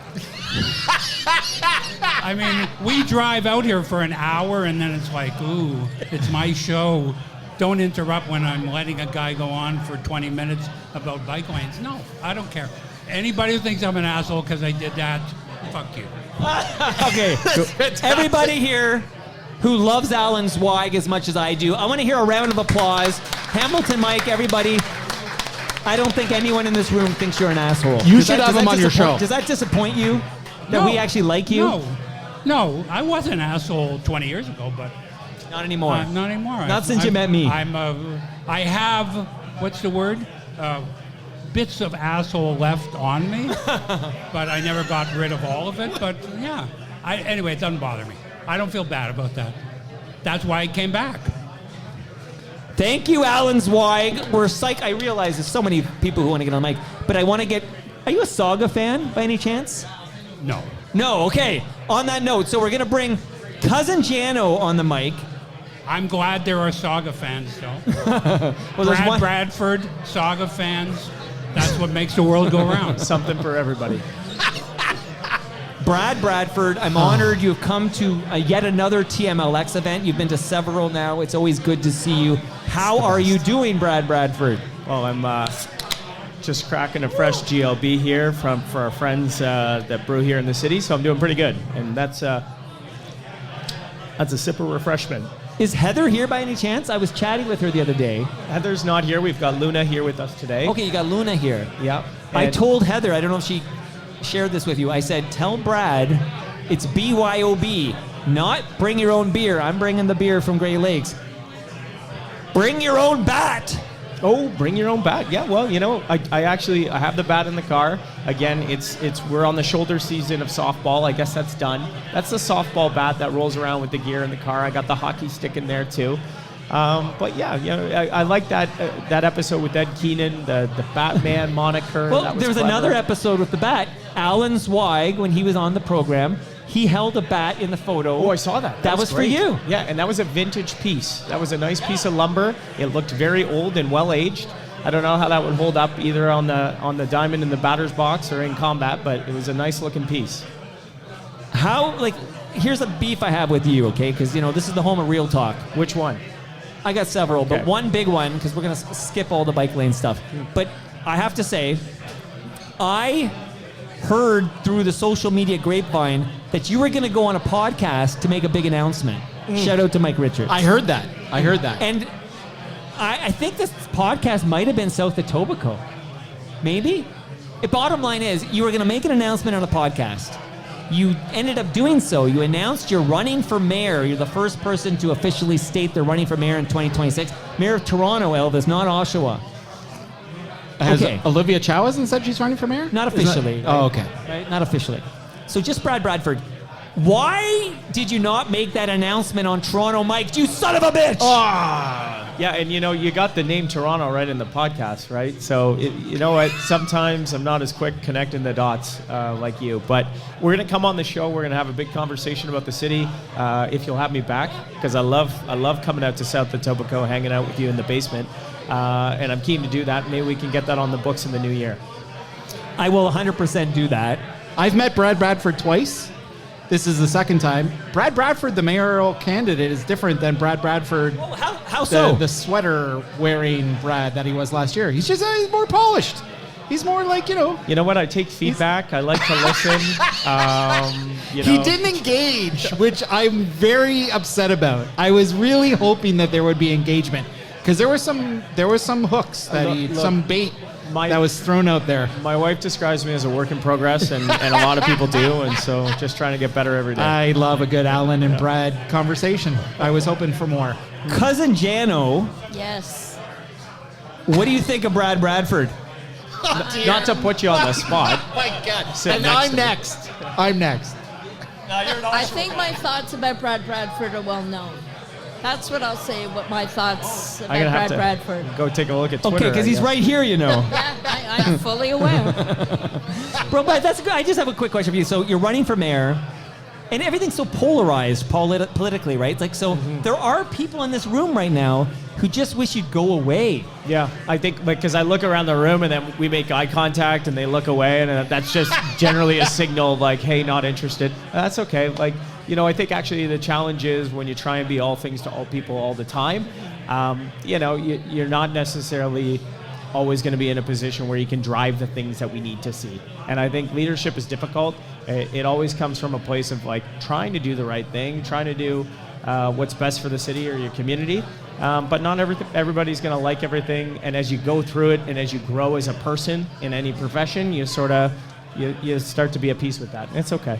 So you're okay with the fact that some people will just hate you because they don't agree with your policies? Yeah, like it's the disproportionate reactions out there sometimes to a particular statement or a position sometimes kind of blow my mind. But everybody's entitled to opinion. Everybody's got one. They say that's sort of like something else, but maybe I think we said that earlier Alan in the was show. talking about that. But it's all good. Like, people are passionate because people love this city. They love their neighborhoods, their communities, their main streets, all that stuff, and I love it too. And sometimes we see a different way of how we make them better. How do you like your chances in the 2026 municipal election here in Toronto? How do you like your chances? I got like 329 days to go. So we're chipping away at it every day. And I honestly think this is going to be an election about the future. I think it's going to be about the direction of the city. I think it's time for a new era of leadership. And people want change. Like, if you're satisfied with the status quo, if you're satisfied with where Toronto is today, you see Alan's swag? Oh, he's cutting me off. All right. Yeah, he wants to rush the no, table. I actually... We'll here's talk what I'll about this say. on a different episode. We'll talk about this one-on-one. Yeah. But it is tricky with a politician to get them off the rehearsed... It's like, I saw Ron James last night, okay? I would say the same thing. Like, I know, but... I think we're going to have a change election, so you better give people change. That's my view. Okay, Alan's getting his bat out of the trunk right now. My goodness. So, Brad, Greg looks pretty annoyed, too. I appreciate you being here.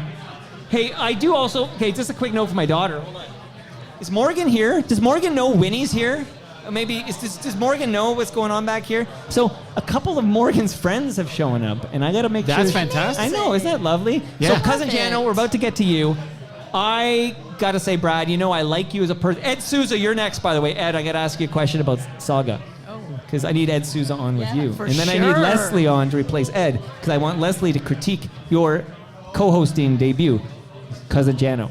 But Brad, did you get yourself a gift from retrofestive.ca? Ty, the Christmas guy, is here. Did you get yourself a gift? A 5-inch leg lamp nightlight. No, I haven't grabbed one of those yet. But that looks nice. Okay. Showing some light. Look at that. Ty, this is a big moment here. I'm buying, this is just in case he wins, I need to be in the good books. This is I have favors I need. Look at him. Look at him. He's okay, so this is Ty the Christmas guy. Everybody give it up to Ty the Christmas guy.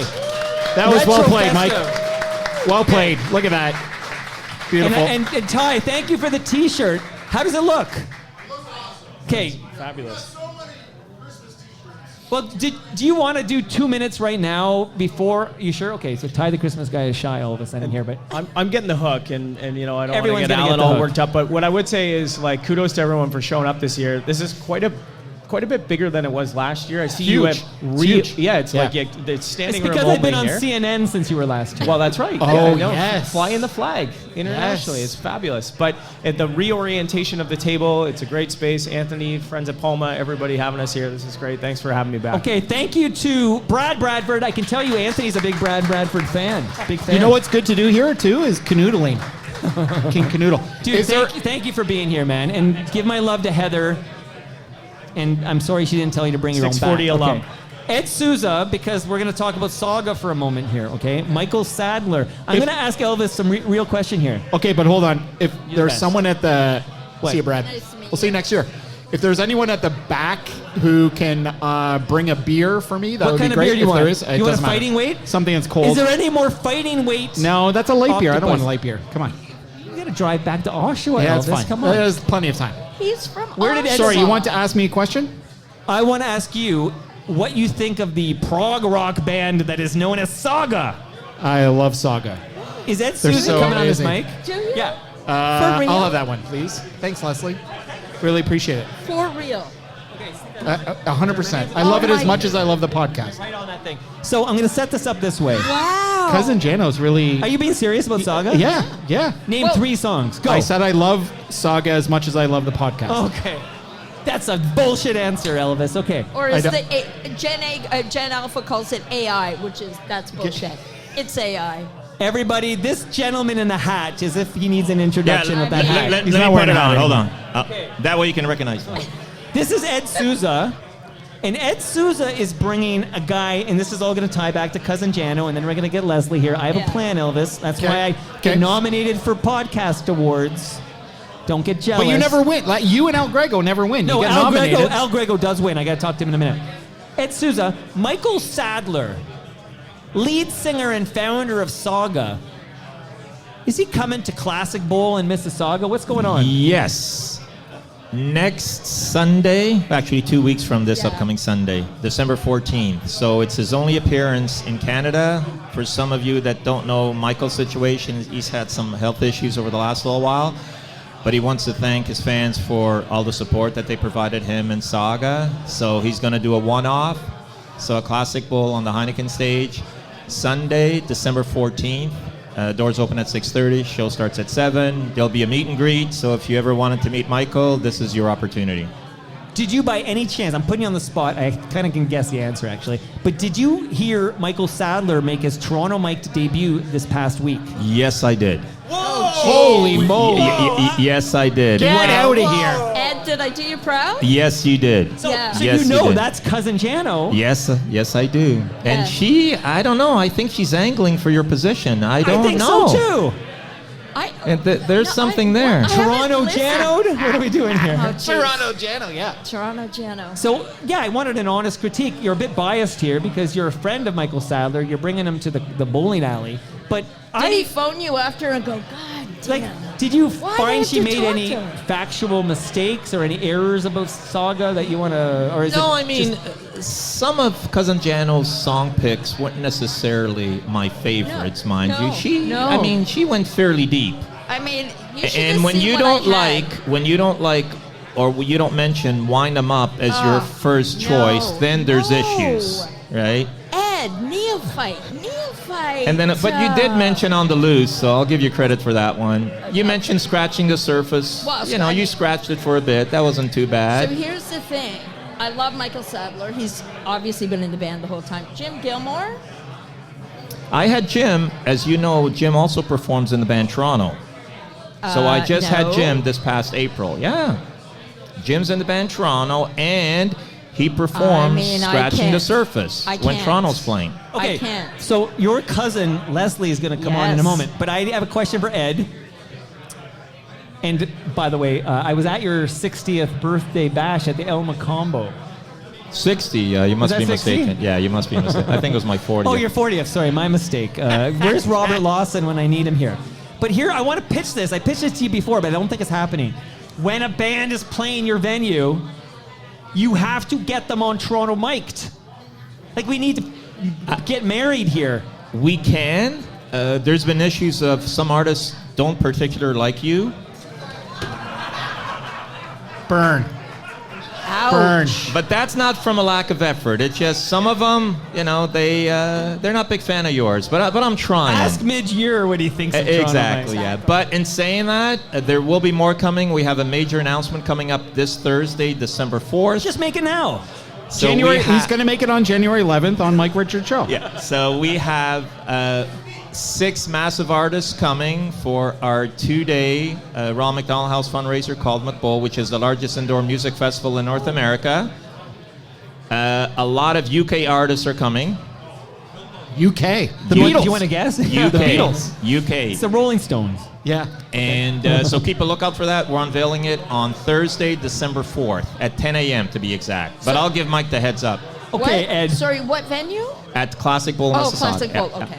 Okay, and Cousin Jano, I don't think she's available due to work reasons, right? But if she had been available for the Michael Sadler, I would hope that she would be invited for a backstage pass, a meet and greet. Maybe she gets to sing a song with Michael. She, as you know, by sitting next to her during the interview process, she hesitated a bit about attending. she Now, can't are make it. you coming? It is up in the air. But And what- it what's- is not what's stopping because I you? don't- It's not. It's not. Do you have surgery it's not that day? Something I will take lightly in terms of not being able to go. It's not like must yeah, be I can't serious. go. Well, I'll Sorry. tell you what, Cousin Jano. If you come, I'll guarantee you can have a one-on-one with Michael. Oh boy.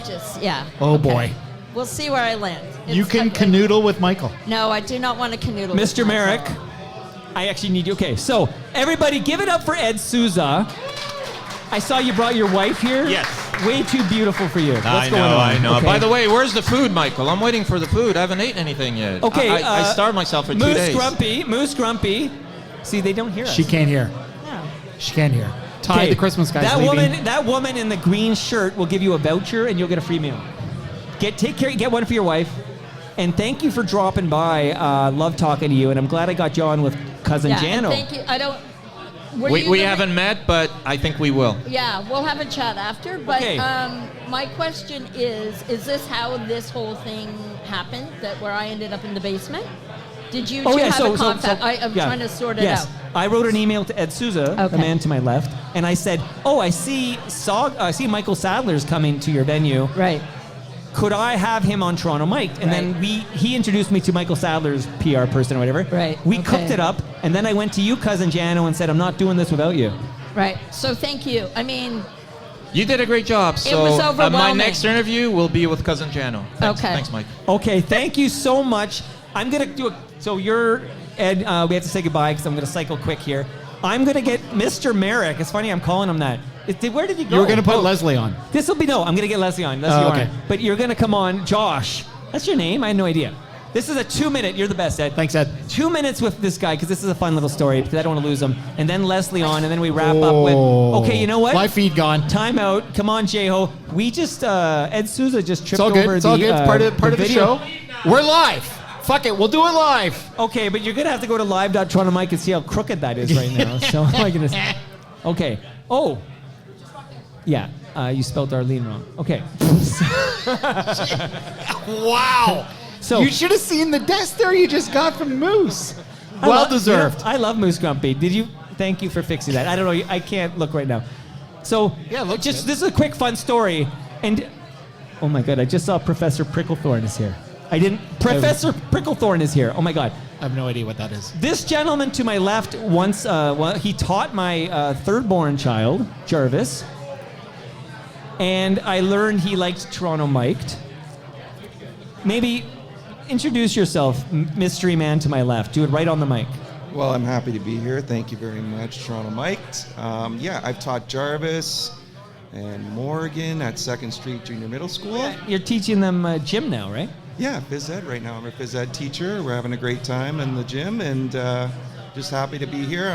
Toronto Mike introduced me to Palma Pasta, and I've been a great customer for them for a few years now, and we just love it. Okay, so let me rewind the tape here. This is an important detail before we I'm proceed. listening. So prior to Toronto Mic'd, you did not know about Palma Pasta. Did not know, no. Then you listened to Toronto Mic'd and you learned about Palma Pasta. And Yeah. now, essentially, every penny you earn as a teacher goes to Palma Pasta. We love the Christmas and Thanksgiving dinners that they provide, and it's a big help for us actually just picking it up and enjoying it with the family. Will you tell this to Anthony Petrucci before you leave? How long are you here for? I'm going to hear for probably about a half an hour. Yeah. Did you get your voucher for the free meal? Not yet. They actually sold out, so yeah. But there's no sellout. Like we Okay, make all right. it here, right? Like we make the food It's gone. here. Well, Anthony's going to go out of business if he gives all the food away for free. I literally, for the last month, every episode of Toronto Mike, I said, everybody who comes to TMLX 21 gets a free meal. No one listening. No one's listening. So somebody's got to deliver me Anthony Petrucci. Find me this gentleman and bring him to me. Can anyone who can do that hear me right now? I feel No. So Ian, you look like a responsible young man. Ian Service, find me Anthony. I want him on the mic. This man needs his meal for attending TMLX 21. You're going to put Anthony out of business. We're not coming back to this. Look at me. Do I look Actually, like I give a we, shit? we probably outgrown this. Like, it's the Dome next. It really is a Do you know Skydome. anyone at Rogers? No. It's a good thing I have some connections here. So I thought you were just Mr. Merrick. And by the way, I can't believe it. The top 40 countdown, the tragically hip top 40 countdown dynamic duo is in this room right now. Sarah J from Buffalo. Oh, yeah.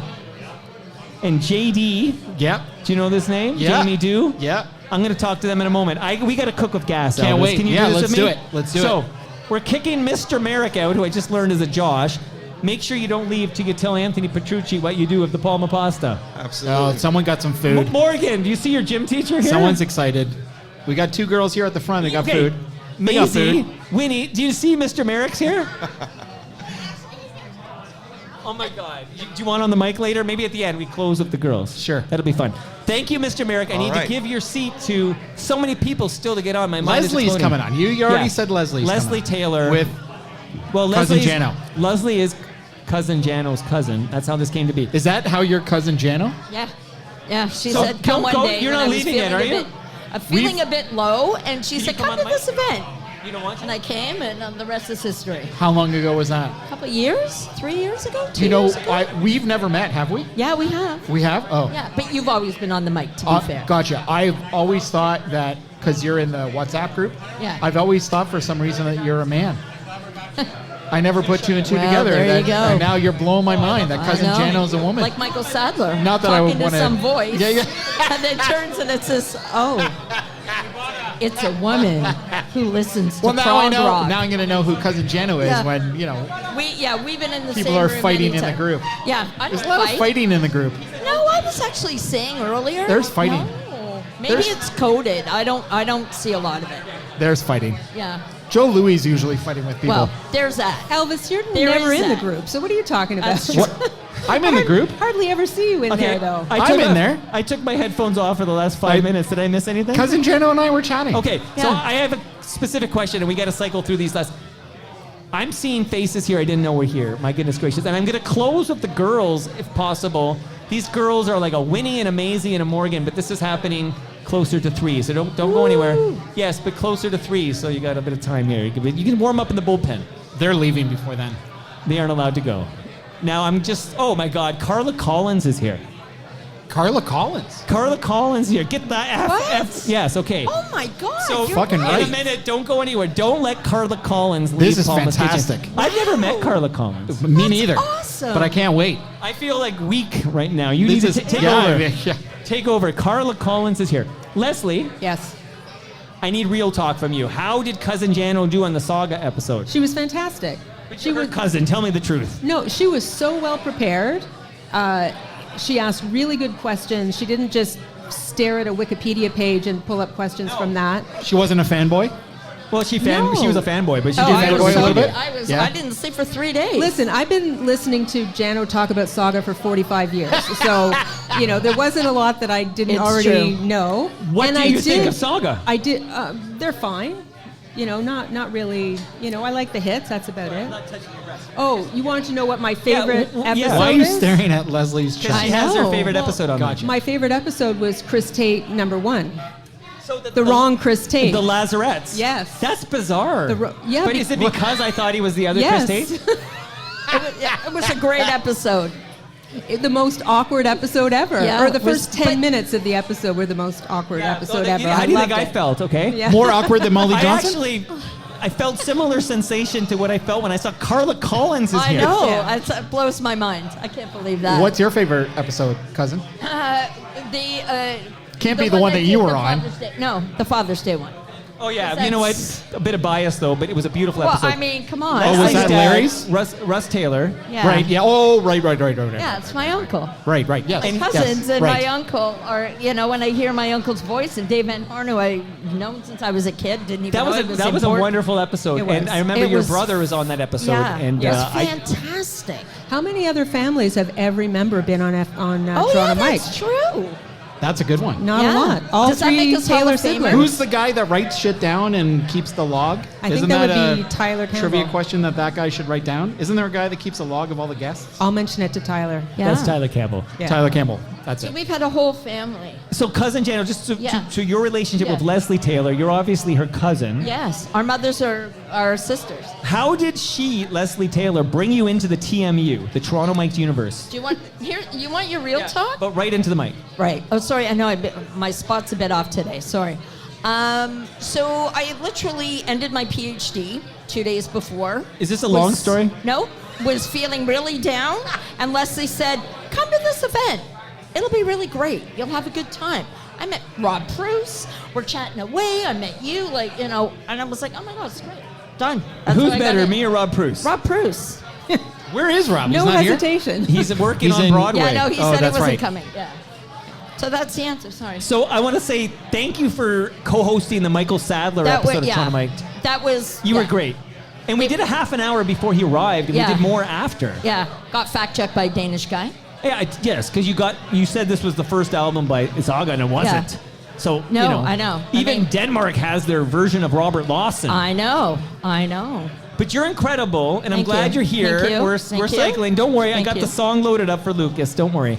God, but as long as Leslie, it's not you're a frickin'- valuable FOTM who baked cookies. I would have eaten the Absolutely. cookie. Yeah, right now I think some people are guarding the cookies at the back. So if you haven't had a cookie yet, there are a few left. So you know what I'm seeing here to my left here? I see Mike Eppel chatting with Mike Wilner and Peter Gross. Okay, I have to do this. I know he did it once before. Could I get, and Leslie, we're going to give your microphone to Peter Gross, because he's a FOTM Hall of Famer, and I have to tell him he's doing something next Sunday. Here we or go. next Saturday. So, Peter, you're going here, but I need Mike Wilner to take over for Cousin Jano, but don't trip on this cable here, Mike Wilner, like somebody else did. Who did it again? I've already forgot. I can't remember. Okay, somebody did that. Okay, so go around. Okay.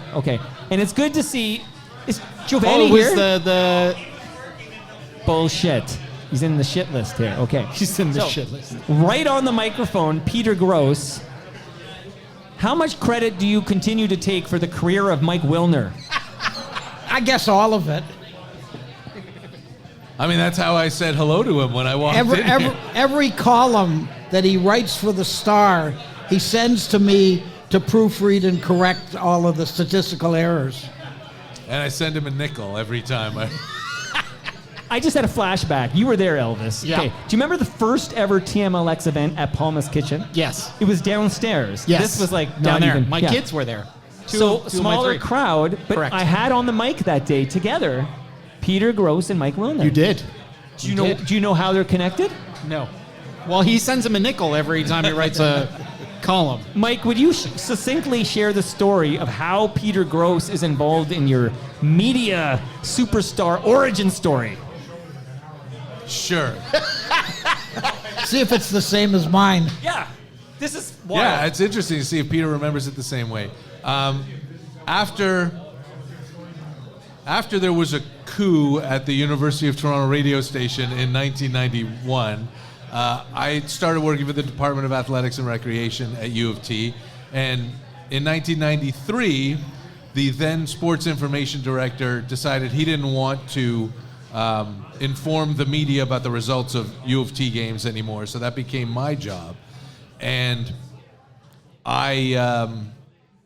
the job way back then was you had to phone the final score to the wire services and the newspapers and the radio stations. And I phoned the Fan 1430 at the time, and Tim Haffey answered the phone. FOTM Tim Haffey. Of course. How could he not be an FOTM? he had been the sports director at CIUT when I was at the radio station. So Haffey asked me if I would do a 30-second report on this university basketball game in 1993, and I said sure, and I did, and felt a great sense of accomplishment afterwards. And then the next week, when I was doing these phone calls, I also phoned 680 News, and I was emboldened, and I said, hey, do you want 30 seconds? And whoever answered the phone, and I don't know who she was, said sure. So I left a 30-second report on this, again, meaningless Ontario OUAA basketball game. And 2 days later, Peter called Paul Carson at U of T and said, hey, who was that kid? And I was in there at 680 auditioning for him the next weekend. Peter, is that accurate? Yeah, I recall that I listened to it and I thought, this is better than I would have expected from someone calling in from a school. What a high bar. You know what? That's wrong. What a high bar. Well, no, it was his expectations were so low. This man impressed him. And if I may, and I'm sure Peter might not remember this, but when I came in to audition at 680 at the old Victoria Street upstairs, it was I never fifth worked floor there. Yeah. He had me write a sportscast he gave me like 10 minutes, write a 3-minute sportscast, and then record it. And then I went into the booth with him and with an engineer and recorded it. And when I was done, Gross said to me, that sucks. No? He said to me, this guy has had his jaw on the floor for the last 2 minutes, talking about whoever was engineering the broadcast or engineering the audition tape. So that made me feel good too. And then he said, I don't have a job for you, but when I do, I'll call you. And he did. Well, I'll tell you one experience I had with Mike. For whatever reason, I came down on a Saturday, noon or so, 1 o'clock, to drop into the station, and Mike was anchoring the sports. And we just chatted, and suddenly it was 1:15, and without a script, just with 2 or 3 schedules on his monitor, he did a completely competent, excellent sportscast. Competent, eh? Excellent. I heard excellent. I don't know about I only you. heard competent. Again, this is like unbelievable praise that's being offered. Okay, so it gets better. Competent broadcast. It gets better. I'm going to make a huge announcement regarding Peter Gross. Where's Mike Richards? And then there's, did you watch Degrassi? Yes, of course. Arlene Lott is here. Get She's out going of to come here. on this mic, and I'm going to blow, this guy has no idea. It's going to blow your mind that this beautiful queen of pies, I hope I get the right handle, she's going to remind me, the relationship she has. You want to talk canoodling? Yes. There will be canoodling at Palma's Kitchen today with the man on your right. Your mind is blowing, right? There will be no canoodling at Palma's Kitchen. There was Elvis, canoodling that's not happening. earlier. There was canoodling earlier, though. You missed it Peter, right up this here. is an important announcement. By the way, is everybody having a good time here? Okay. If anyone here didn't get a free meal from Palma Pasta, you come see me. Okay, I know the owner will make sure you did. I hope everybody. Did you get one? When we got here, they said we're out of coupons. But I need to talk. Get Anthony on this damn microphone right now. I'm gonna fix that because I didn't come here for the food. I came here for all of you fabulous FOTMs. Still, you're getting the food. Hey, there's another Perry here. We still Perry have, Lefko's in the building. Okay, this is a horse racing. Make sure we tell the story of Peter the Gross, the horse, owned by David Cassidy. Correct. That's a real story here. Is there still Great Lakes beer? Is it still cold? Well, Gord, yes or no? That's you can't go like that. Okay. Carla's here Is that too. right? You got to get Carla up here. Carla, 100%. I can't wait to talk to Carla. This is a dream come true. This to be quite is an honest. absolute dream. And Arlene's my wife coming on is to blowing Peter. up my phone. So let me do Can't the quick. believe it. Okay. And did everybody, the first 75 people got the leg lamp? We're way past that now. Yeah. Okay. Peter Gross. This is November 28th. I'm checking. No, 29th. I can't even 29th. believe it. I had too many beers. All day. November 29th. It's a Saturday. Next Saturday, we're going to be the grand marshals of the Etobicoke Santa Claus Parade. And this is how I find out.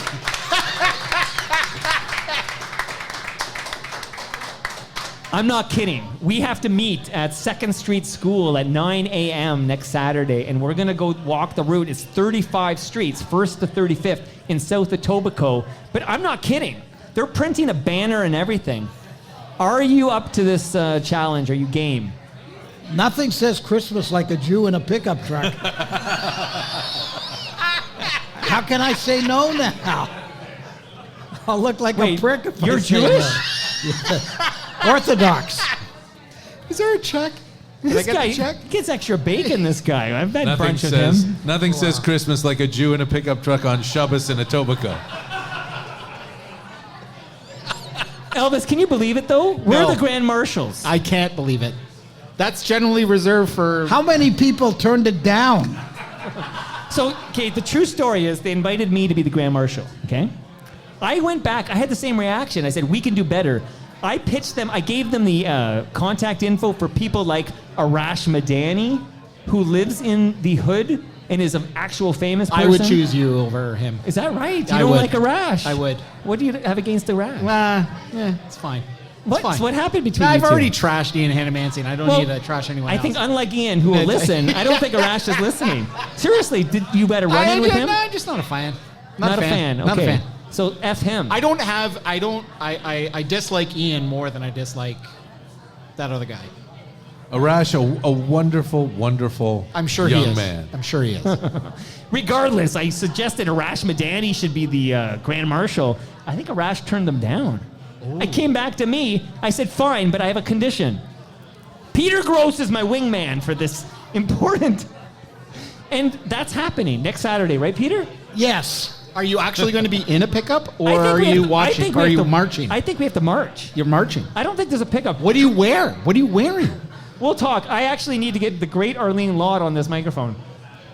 Let me just say, down the stretch, if anyone has even an inkling of interest in Ontario horse racing, or just likes the way Peter Gross tells a story, because he's a master storyteller, you need to subscribe and listen to Down the Stretch. I think what you do there is amazing. Thank you. Did you want me to? You're supposed to thank me for producing the damn thing for so many years. Remember, I did it for free for the first bunch of episodes. Come on, Peter. No, you never did it for free. Yeah, till we got the sponsor. Oh, that was the seniors moment. Yeah, okay, yeah. we did Senior another moment. Okay, Seniors moment. another podcast. Okay. So everybody, give it up to FOTM Hall of Famer Peter Gross. Arlene Lott is coming here, and Carla, don't you dare leave. You're not going to leave, right? Okay, you're up next then. But Arlene Lott first. Watch out. Watch out. Stop. Okay. Oh my goodness, we almost lost the headset there. It's better than the camera. I can't afford to replace it. I didn't. Nick Iones told me to charge admission for this thing. Who did? Nick Iones. Who? Nick Iones, the host of Building Toronto Skyline and Building Success, 2 podcasts you ought to listen to. Sure. And did I tell you about It's on the list. recyclemyelectronics.ca? Yes. Do you have old electronics, old Yes. devices? You don't throw that in the garbage. I know. You go to I've been recyclemyelectronics.ca. there. Do you want Yes. a privacy pod from Silent? Yes. Dynamic and creative work environments? Yes. Doug at blueskyagency.ca. That's who you write. Yes. Where do I go for my stickers? That was a few years ago. I don't remember. Arlene, Hello. right on the mic there. Yeah, gotcha. That's a free meal. Okay, you know what? So let me be clear about this. We got some more free meals. Only 3. Okay. Moose is out of breath. She's been working hard for her money. What did you have to do for Anthony to get those? Well, you see we the way don't- she said that? You Yeah, won't she's- believe what I did to get those free Yeah, meals. well, it's more than canoodling, it sounds Excuse like. me, Moose. My gosh. She's right there. Okay. Jesus. Come no on. one can hear that. Oh, wow. No one's listening anyway, Disgusting. right? Okay. Yeah. I do want to say thank you to Moose Grumpy, who, like, several Wilner times... needs one. Wilner needs one. Yeah, Wilner needs one. Oh, you got one. Okay. Several times we ran out of vouchers and Moose Grumpy got new ones. Thank you. Honestly, thank you. I'm going to see you after. Moose is the best. We love Moose Grumpy. Okay. Carla Arlene, needs one. I want to tell Arlene something. I loved your pie. Does that sound dirty? Yeah, oh yeah. I thought this was a family show. I loved your pie. Thanks. She may have brought I'm more so for glad. you, Mike. I brought you a little something I baked. Okay, Arlene Lott's giving me something here. I baked butter tarts this morning. I love butter tarts. Thank God. I have a 'cause here question. is I have a one. question. Do you prefer your butter tarts with raisins or without? Oh boy, this is a very polarizing question. Yeah, it's the hard-hitting stuff. I like mine actually, plain. I hate to say plain because they're fantastic, but I like them uninterrupted. let's say. This looks amazing, Arlene, because it's like it's wide and it's like it's like a It's big, flowers, it's open, it's full. open. It's kind of erotic. Look at that thing. It's the That looks Georgia really good. O'Keeffe of butter tarts. So Mike gets in. He has enough to eat at home. Oh Jesus! Oh, you didn't. Wow. We're talking about butter tarts here. Is there a check? Arlene, can you disclose your relationship to the great Mike Wilner? What an FOTM he is. What is your relationship with Mike Wilner? Just tell us. Oh, my relationship with the great Mike Wilner is he hates when I call him my partner, but that's what I call him. Yeah, I hate that. He hates Sounds like that. we're in a law firm. Like we're in a law firm. He's too old to be a boyfriend. Wilner though, and right? Lott. Is that Lott and Wilner or Wilner and But Lott? why not just say you're lovers? LLC. He's my lover. Sure. My lover. Okay. Canoodle. Speaking of canoodle. Yeah. So I have a lot of decisions to make in real time. So Arlene, yes, I loved your appearance on Toronto Mike. Me too. Do you know who was there to co-host with me? Similar to how we had a co-host for Saga, cousin Jano. Mm-hmm. Do you know who was in the room co-hosting with us that day? I saw her when she walked in, or well, when I walked in, there was Andy. Andy, Arlene Lott is here. I know. It was the best. Did you want to say hi? Like, do you want to come on the mic and say hi? I'm reading her face. What is she saying She's there? making I can't her tell. way. She's coming. I'm getting to Carla Collins. I have a table here. Oh my God, we have got to cook up gas because this has got to end at 3. Yeah. Right? We're gonna. This is gonna be great. Thank you for making Mike Wilner so happy. Aw. You make him very Well, happy. he makes me very happy. We're even. Is that true? I hope so. Is this Love Line? This is Love Line. Okay. So he's so far away from me right now. we though. are It's gonna very- get one of my favorite FOTMs, Andy. Just say hi to Arlene. I know, but on the mic, on the mic. Hi, Arlene. Hey, Lovely to see bestie. you. Nice to see you. Why aren't you wearing the Degrassi jacket? I considered it, but Arlene's already seen it, so Yeah. it doesn't matter. Yeah, it's good. Did you consider getting a restraining order against the superfan known as Andy? I was pleasantly surprised to see her walk over cautiously when I walked in. That was- I just want to say I love you two as a couple. You're like a power couple in this city. We got a Degrassi superstar making the most delicious baked goods and pies. Queen of pies.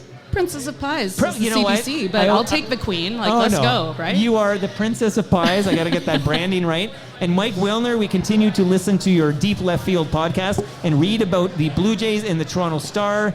But I'm excited you're here. So I know you've ruined my microphone. It's not your fault. Andy did it. See, all those like not wires. What are those strings have to go? You have to loop them in. Maybe fix that, and then because I got to get some people still in the thing. Yep. Professor Pricklethorne, could you say hi to us on this mic? Would you say hi? Okay. So, Princess of Pies to Professor Pricklethorne. I love Say it. that 5 times Love fast. the alliteration. Can't do it though. I can barely do it here. So thank you, Arlene. Nice to see you. Glad to see you. We're gonna get a quick hi from Warren, as he's known. Just a quick hi. And then we're gonna get Carla Collins on the microphone. First time I've ever met this woman.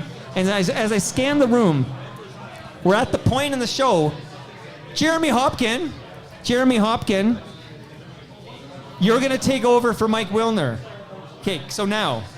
So that means now. I thought you said let's- Carlos. let's go. Okay. Hello there. Professor Thanks for being on, Pricklethorne. Mike. All right. Goodbye, everybody. Thank you for Mike having Wilner, me. everybody. Give it up. Mike Wilner. Merry Okay. Christmas, Mike. Hold my hand. We're gonna do this. You know who I mentioned the guy who was the fire chief for the Toronto Island for a long time until they forced him to retire at 65. Did they do that? Right, yes. I had a chat with him about you the other day. Pete is his name? Yes, Pete Gutenberg. Yeah, Pete Gutenberg. He says hello. Yeah, He says great you're guy. a good guy. He's a good guy too. Yeah, we met a few times on the island, and I used to joke and call the island fire guys the Maytag repairmen. Because whenever I had business to do at the Island Fire Hall, I'd always walk in there and they were like in the middle of cooking or sports desk. So very busy guys. Yeah, he's a great guy. And thank you for the tour of Toronto Island. And by the way, Anthony Petrucci, Anthony, would you come on for 1 minute after I talk to Professor Pricklethorne? Okay. Thank you for the tour of Toronto Island. I learned so much and I loved it. And I'm going to do all again next summer. Toronto Island Discovery Tours.ca. I'm going to have about Say 10 that URL again. Toronto Island Discovery Tours.ca. It's a 3-hour tour of Toronto Island. Like and Gilligan's Island. It's Gilligan's Island, and I am the professor. And we do Ward's Island, Center Island, Hanlon's Point, all that stuff. Why did you not dress as Professor Pricklethorne, knowing that there might be children here? Why are you dressed as a normie? Well, I brought some books. My daughter and a couple of her friends. So Mike Epple is leaving, everybody. Say goodbye to Mike Epple. We love Mike Epple. We love Mike Wilner. What other Mikes did we meet today? Lots of Mike. Toronto Mike. Toronto Mike is here. I'll be back up with some books, and I'll deliver them to that table, right? Yeah, it's. I got to get the Tragically Hip Top 40 people on very soon because Sarah J is here, and I'm nervous knowing she's here. Come back next summer for another tour. I will, in a heartbeat. One question for you about the island, though. The cormorants have stunk the joint up, and they're killing the trees. What do we do about the cormorants on the island? I'm serious. What do we do? I speak for the trees. I say we harass them until they leave. Do we play AC/DC for them? Anonymous Curry, Why? maybe. I don't know. What's wrong with ACDs? Just bugging you. I'm just bugging you. Come on. No, we got to How harass do we them. harass them? Water cannons. Seriously, like at the C&E, you have a little barge with a water pump with a highly pressurized hose. As soon as they touch a tree, boom. Wouldn't that be a great summer job if you're a kid? My son is actually looking for work, and I will send him to the Perfect. island to fire water. Sorry, not fire. Yeah. That's a bad idea. Water cannon these cormorants Up that and are down, messing up all the day, island. all day. Love you, man. The Toronto tree is still strong and thriving. Yes, that's good. But at the end of his life. And everybody, I want everybody to give it up for Professor Pricklethorne. Great FOTM. You're gonna, but you know what? You should be on it. What? Any final words here before Carla Collins? Do you know Carla Collins? Oh, of course, yes, a legend. Yeah, no. That's her. Yeah, I know. Look beautiful as ever. Is that Michael Webb? So this is another legend, okay? Because I love the fact Webb is like World Wide Web, and he's a Webb. I just find that very convenient. Okay. Leave the jokes to her. What were you saying? Final word, come and see me on the island, Toronto Island Discovery Tours next summer. Okay, everybody. Professor Pricklethorne's going to give up his microphone to Carla Collins. I'm nervous, Elvis. I'm nervous. This might be the biggest guest you've had. I'm a hard act to follow. So. This is the biggest guest you've had. Bigger than Mike Epple. Think about... Well, okay. Second biggest guest. Okay, so, we're going to talk. So, Carla's going to get comfortable, but I want to say hello to the official historian of the Toronto Mike podcast, who I only met because one of these events at Palma's Kitchen, he showed up dressed like this, and he came on the mic, and I said, son, I like the cut of your jib.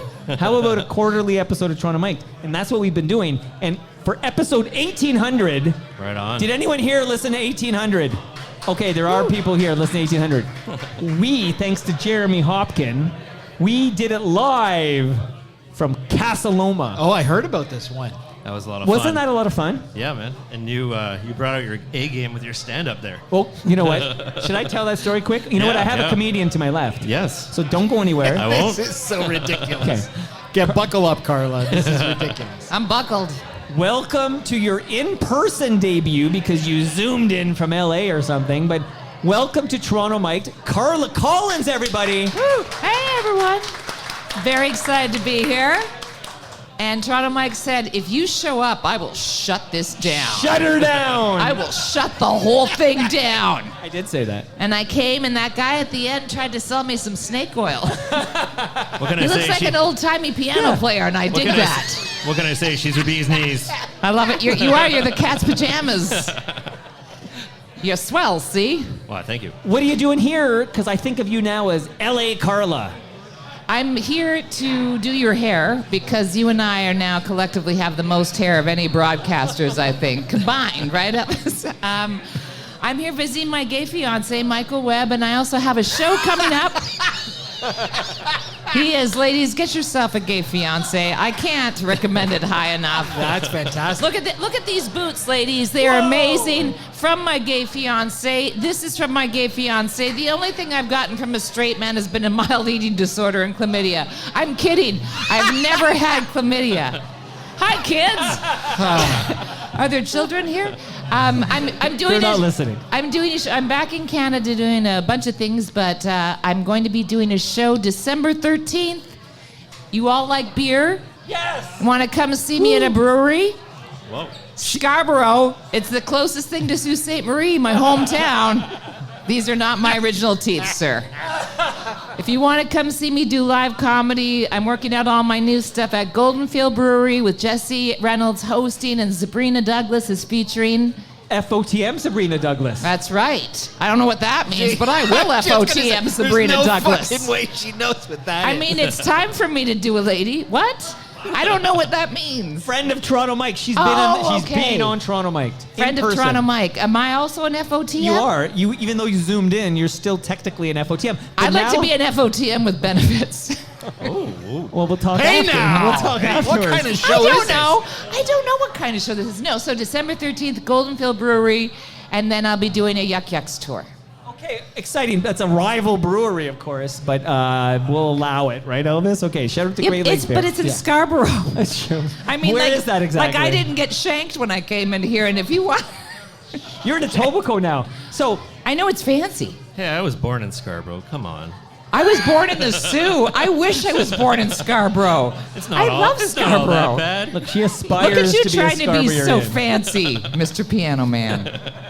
So this is J-Ho, the guy, the fancy pants over there. Hi, J-Ho. Hello. He was my Carla. co-host for the recording at Casa Loma. Have you ever performed at Casa Loma? No, but I'd love to. I think it's haunted. Oh. Yeah, I just that's assume a Midtown ghost would Gord, hit I on think. me. Yeah, Midtown Gord's haunting that place. Yeah, Midtown Gord. Is he here today? No, he's not here. Oh. He's haunting I like Casa that Loma. everybody has an old-timey nickname, you know. Smiling Jack was here earlier, Carla, but you missed him. That's the way we do it. You have no idea. Midtown Gord.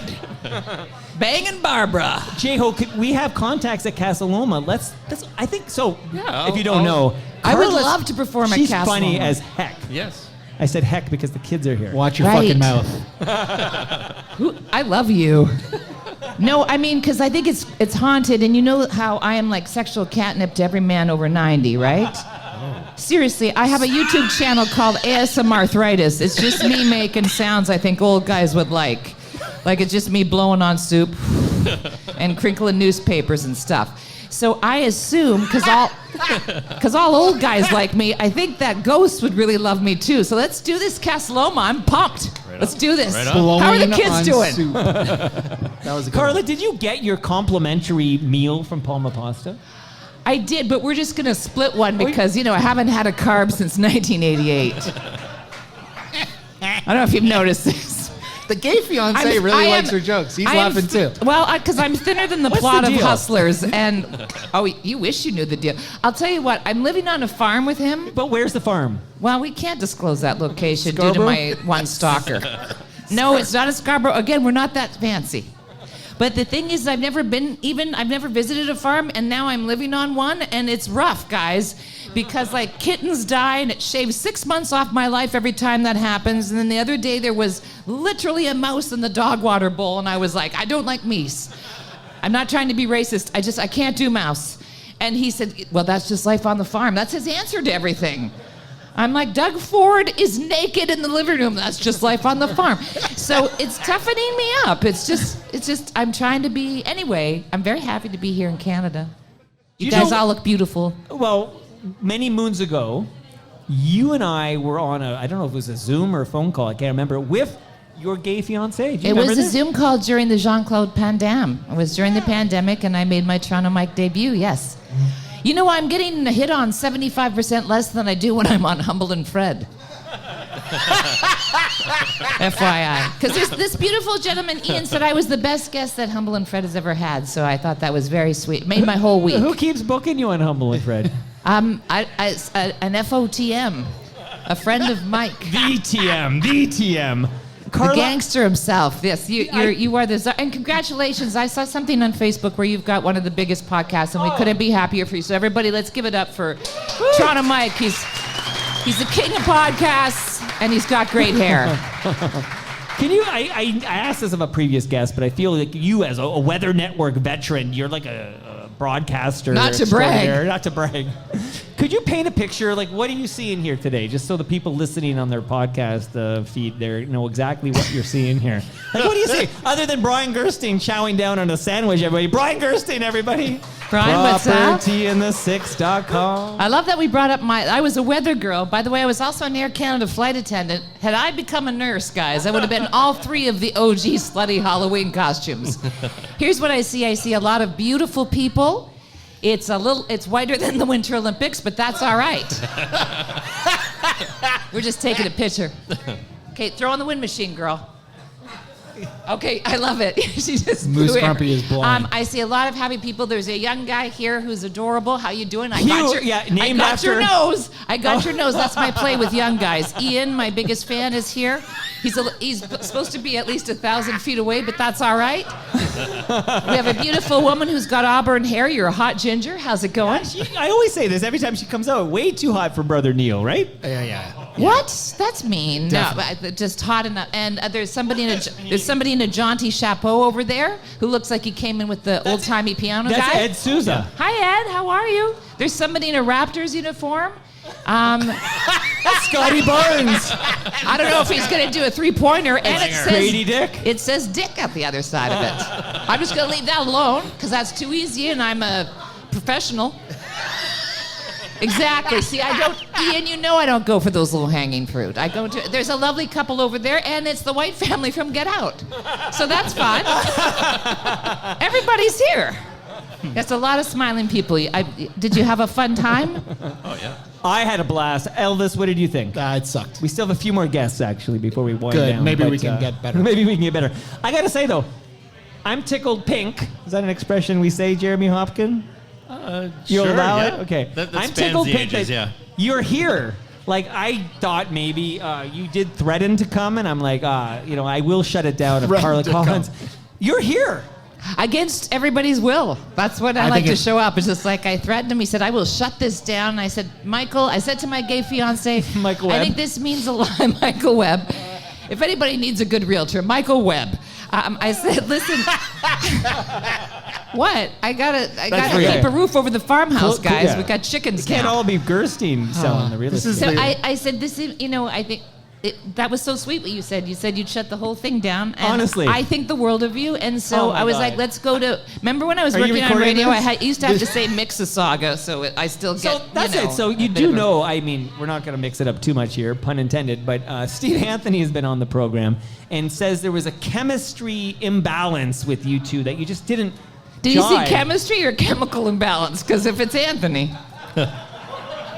Like, is that a case? And again, we're going way, I like to talk about the old Toronto stuff. This is He's real quick. asked me this before, Yeah, by the I way. He have- likes yeah. the controversy. I do. Steve was a mensch. Okay, here's the thing. They put us together. We had never met before. And we were doing mixed mornings. I was still working full-time at CTV. I do not like mornings. Ask Michael on the farm. I don't like getting up early. I went to perform at Just for Laughs. Whilst I was in Montreal, I got a call from Biggie, our program director, and he said, we're going to move Steve to afternoons. I think it gels better with you and Griff. And for a while there, it seemed like I was the Black Widow of broadcast. Like I was just getting people, like I wield that kind of power. And I was like, are you sure you won't put me to afternoons? I would much rather do afternoons and sleep in. And when I came back, I don't know what he's saying behind my back, but Steve Anthony has always been a total mensch to me. Yeah. He was lovely. He couldn't have been more lovely about it. No and by one's- the way, I got fired a couple years later, so what's the big diff? I Right. mean, it's Gary Slade. He hires and fires me. I've been hired and fired since I sat down here 4 times. And let me be clear about this, Carla. I cannot be more clear about this. No one's allowed on Toronto Mike if they're going to say a disparaging word about you. If Steve Anthony dared say a negative word, he'd be out on his ass. You will cut a bitch. I'll tell you that right now. We will leg wrestle anyone who says something. No, he was always lovely. I had nothing to do with that decision. I wish I did, yes, because as you know, ladies, we just are so powerful in the world of broadcast. So many morning women just wielding our power all over the place. So, no, I had nothing to do with that, but it was always all good. Remind us, where can we, you're so fucking funny. Where can we see you live? You can see me live December 13th coming up at Goldenfield Brewery. I'm also going to be at Yucks in London, Ontario on Boxing Day, or EFC Day. I don't know what you celebrate. The 26th and 27th I'll be in London. Then in February, I'll be around Yucks in February and March as well here in Ontario. But December 13th. December 13th, see Carla Collins. A big round of applause for Carla Collins. Thank you so much. I love you guys. I'm honored you're here. Thank you so much. But I do need a JD. Would you go on the mic, JD? Yeah. So a JD, and then Sarah J, you're like on deck. after the great Jeremy Hopkins wraps up here. But thank you again, Carla. Honestly, you're I just got a kiss from Carla Collins. Did you see that? You made my fucking year. That was fantastic. Carla's the best. That was amazing. That's okay. Peter did the same thing. I got to replace all the gear here today. Here. So, don't worry. Very nice meeting you. We're closing. Thank you. Don't worry. So, Carla's the best. we're gonna say so. J-Ho, I just want to say thank you for coming on 4 times this year. Hey, thank you too. I've never thought I'd be doing this, and I'm just so happy I am. Well, I make It's dreams incredible. come true on this program. You know that. You do make dreams come true, and I tried to make a dream come true by doing our remote with the Casa Loma people. That was a lot of fun. It was a lot of fun. It was fantastic, and we did that tour together after. Yeah, we went down yeah. the tunnel the tunnel of love, if you will. It was Yeah. quite I something. I heard. And So, the J-Ho, towers of love too. we went to the All the highest towers, towers, everywhere. said hello to the ghost of Midtown Gord. It was something else. So, do we know where we're going to record live from in the first quarter of 2026? I do not know, but I would love to scope some places out, and the FOTMs have been given some great suggestions on future episodes, so Maybe Horseshoe Tavern. We'll work it out. Horseshoe Oh, Tavern the Horseshoe would be so sounded cool. like a great idea. We'll see what we can do. He doesn't like it. I do. No, I do. Is the only remotes you do other than these are with him? Is that the deal? Well, I do the Joe Carter Classic. Oh, right. So Yes. Joe The Carter. Joe Carter by the way, you know who's Classic. not here, but Joe told Carter. me he was 100%. Joe Carter's not here. That's correct. He said 100% he'll be here, and I haven't seen him. Yeah. Unless he's hiding in this room. Your neighbor, Rob Butler. Oh, yeah, he is my neighbor. But he said 100% him and Sherry Butler, 100% we're going to be Well, at TMX maybe 21. I promoted it, Some- Elvis. no one's listening. It's fine. I think Rob got locked in the Costco room, maybe. Well, yeah. Elvis invented the Costco room. Ixnay on the Costco. Everybody, Oh, a big sorry, hand. Oh, yeah, because Mrs. Elvis. I love how might he be knows listening. about the Costco. Because That makes me people feel listen good. to Toronto Mike. You're I the do. only one missing out. Yeah, okay. Even Serena over here. I've been watching you. You're a big Toronto Mike fan, aren't you? That's the Hebsy partner. We're trying to make it To make it borrow as meta Wilner as to possible, her. right? Girlfriend. Gal Girlfriend? pal, lady Gal- friend. Yeah. Partner, I'm with Wilner. Lover? No, does Wilner like partner or not like partner? No, No, I he don't doesn't like partner either. No, Arlene Girlfriend, likes, boyfriend. It's fine. Yeah. Girlfriend, no matter how old you are. Everybody, their girlfriend, boyfriend. What do you, lovers? You want lovers?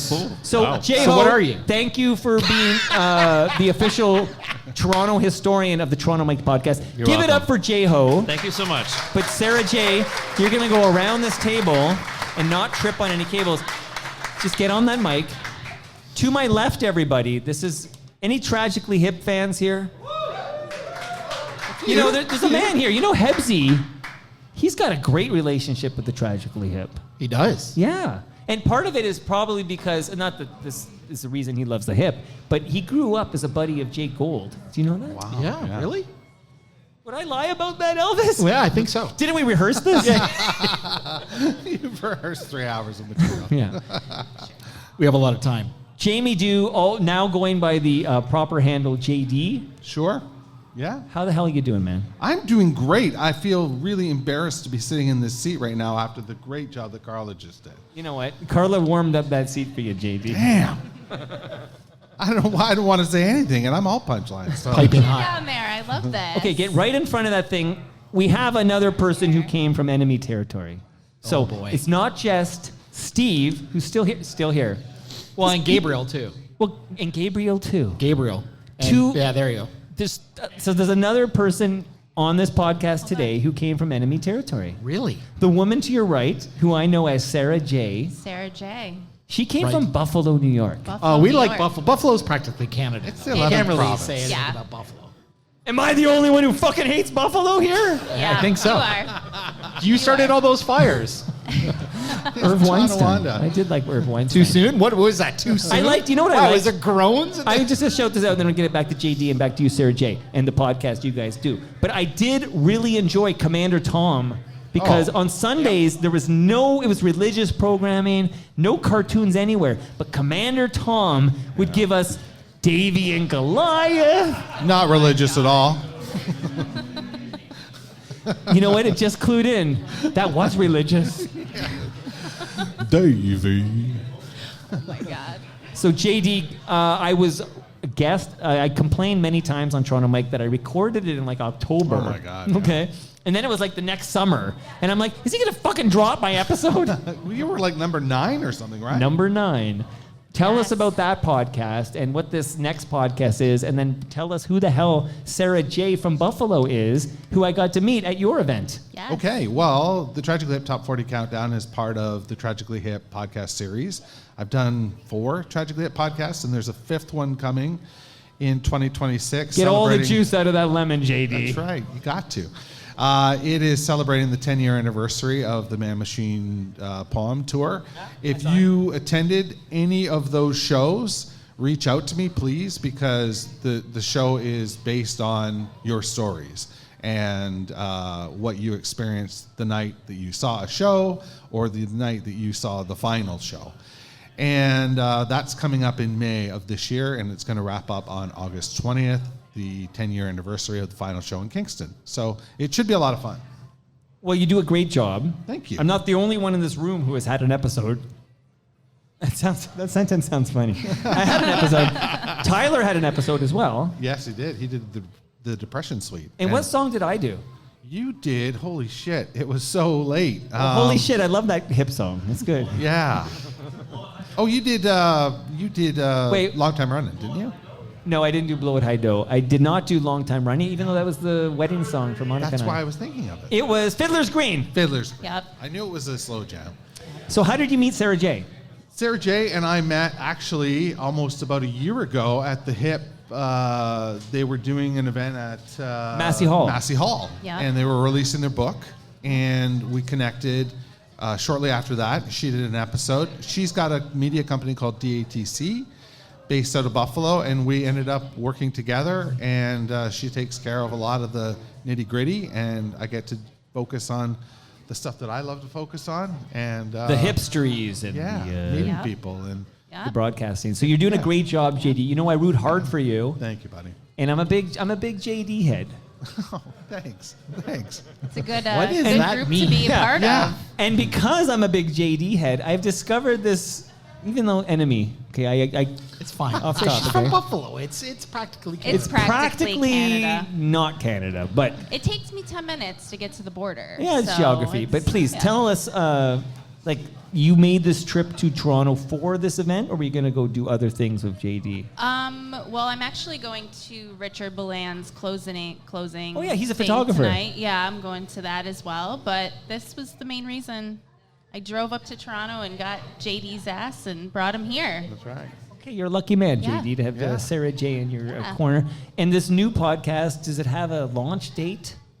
May 14th. May 14th. May 14th. So Yeah. if someone recorded an episode today, they might hear it in 2 years? How long? Yes. Well, sometime between May and August. Listen, we like to let things simmer, but when they're served, they're very delicious. So it's worth Palma the wait. pasta's delicious.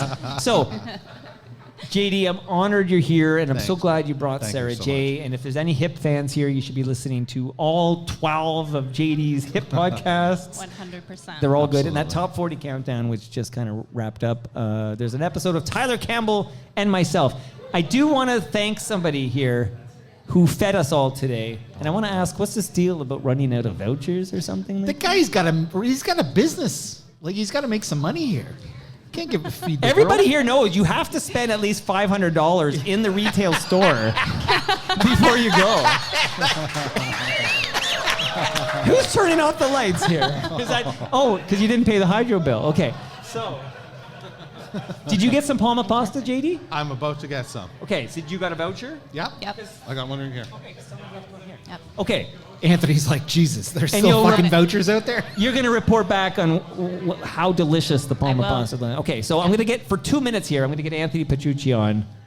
And then this is all going to come full circle. But shout out to JD and Sarah J, Tragically Hip Top 40. So Thank you so much. I messed up. Do you Sarah, talk to you know I'm Sarah- a big fan. Do you talk to Sarah J about how big the hip is in Buffalo? Is that a thing that you... So is it because of 102.1?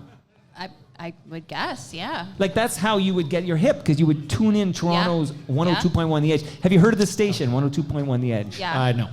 Is Pete Fowler here? You know, he told me he'd be here too. I'm going to show you the list afterwards of all the people who Please. said they'd be here today. So that's in how the you show. got introduced to the hip in Buffalo was through CFNY? Yeah. Yeah. Gotcha. Because even the That makes lowest of the That low makes can sense. tour Buffalo as well. And Sloan, and it's because of 102.1's reach. It is. That makes sense. It makes complete sense. Okay. So, to my left, everybody, is the man who's hosting us today and is feeding us today. And I have a couple of pointed questions for him. But everybody, welcome Anthony Petrucci from Palma Pasta. Well done, Mike. What did you think of today's TMLX event? Fabulous. Great turnout today. Thank you for coming. Great turnout. I was told by my assistant, Moose Grumpy, that at some point we ran out of food vouchers. Oh boy, here we go. They recycled them. So is it fair to say everybody who came to TMLX 21, it was a big turnout, got a free meal from Palma Pasta? You probably had over 100 people. Wow. Okay, everybody. Is that how many? Does the fire marshal know that? No. Yeah. No. And we're not serving alcohol here either. No alcohol served here. Well, that's okay. We're Correct. giving away the alcohol. That's different. He's dropping a hint here. Yeah, because he can't charge for the beer. I think I you know, need a but there's license no or beer something. here.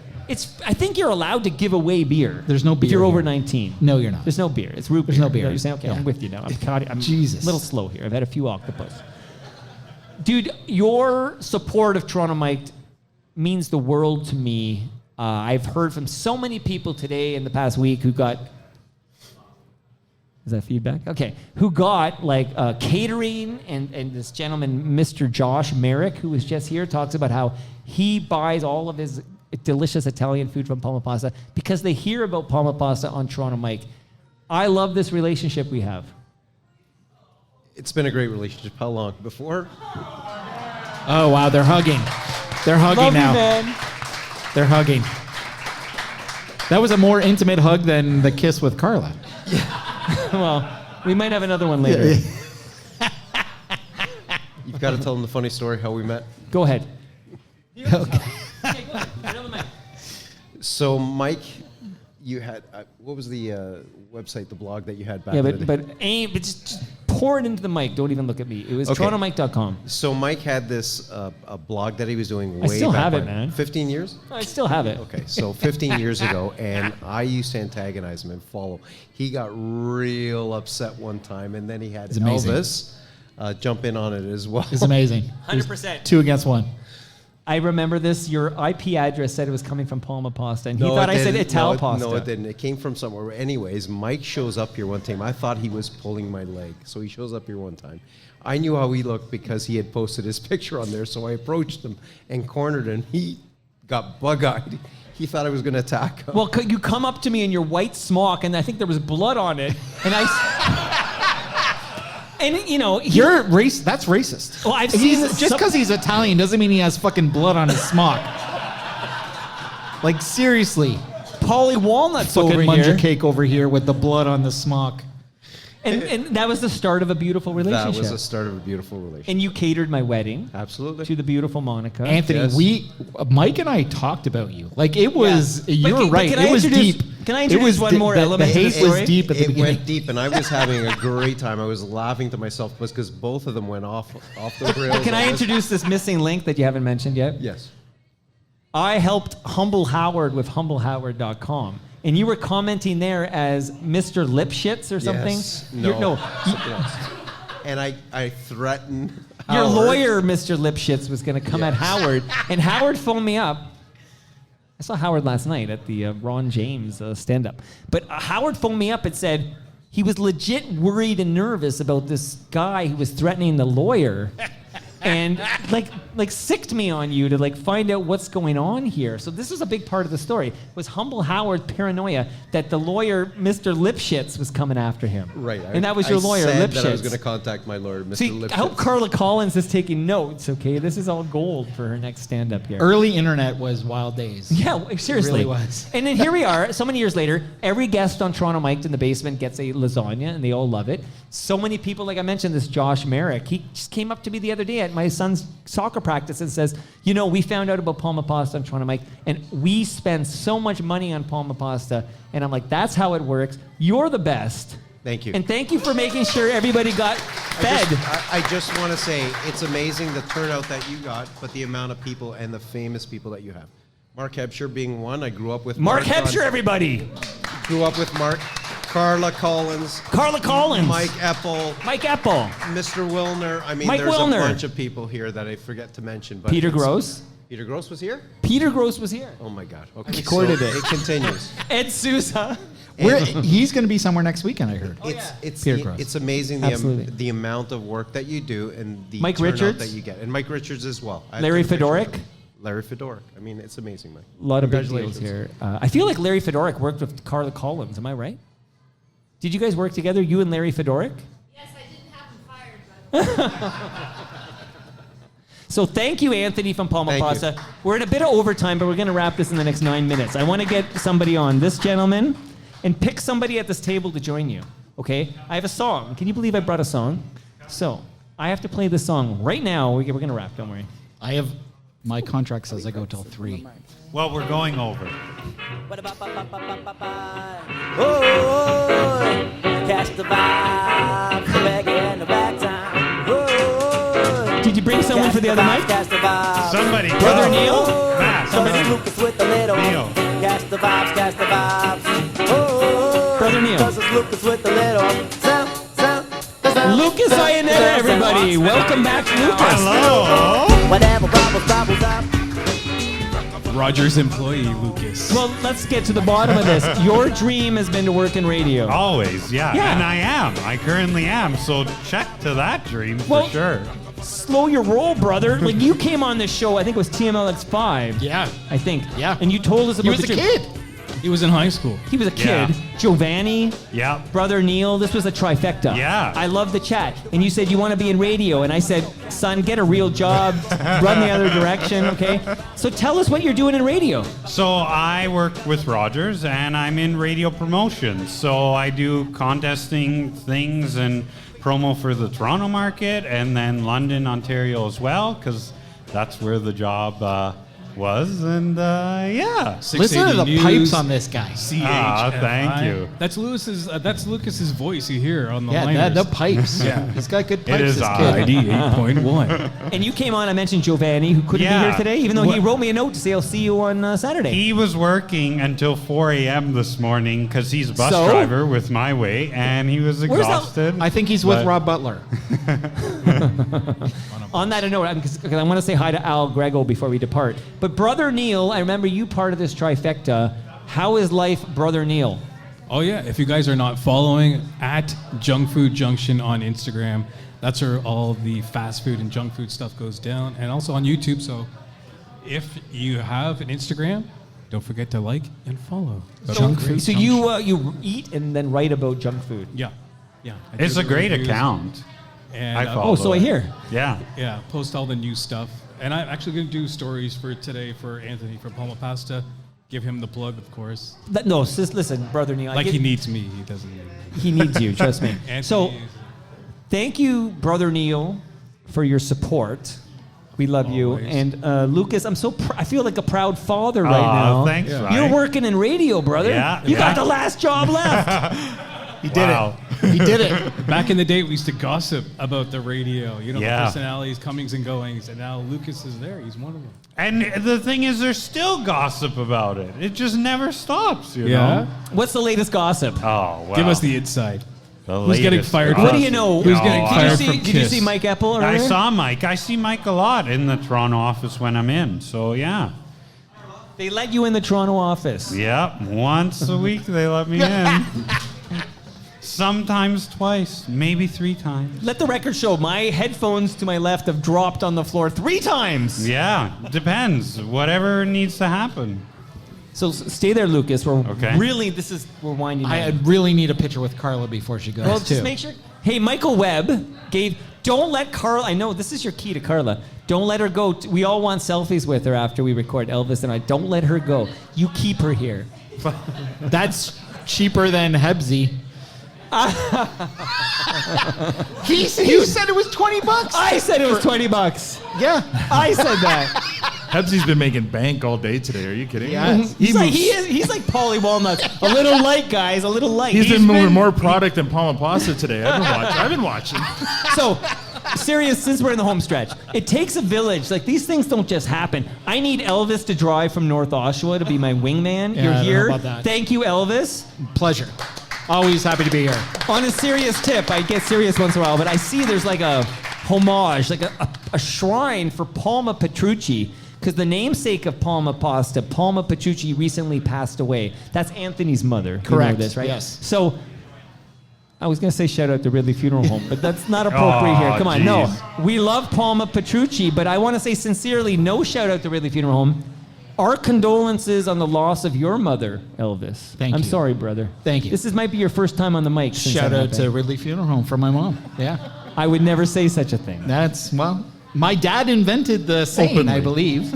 I have Correct? it in the soundboard. I might dig it up here if you give me a Mike invited me on the show to talk about the passing you of my wanna hear father, that? and that was the very first. Oh, here it is. Here it is. Shout out My sincere condolences. Last time you were in my backyard, I was giving you sincere condolences. Shout out to Ridley Funeral Home. I was because your father had passed away, and you were very.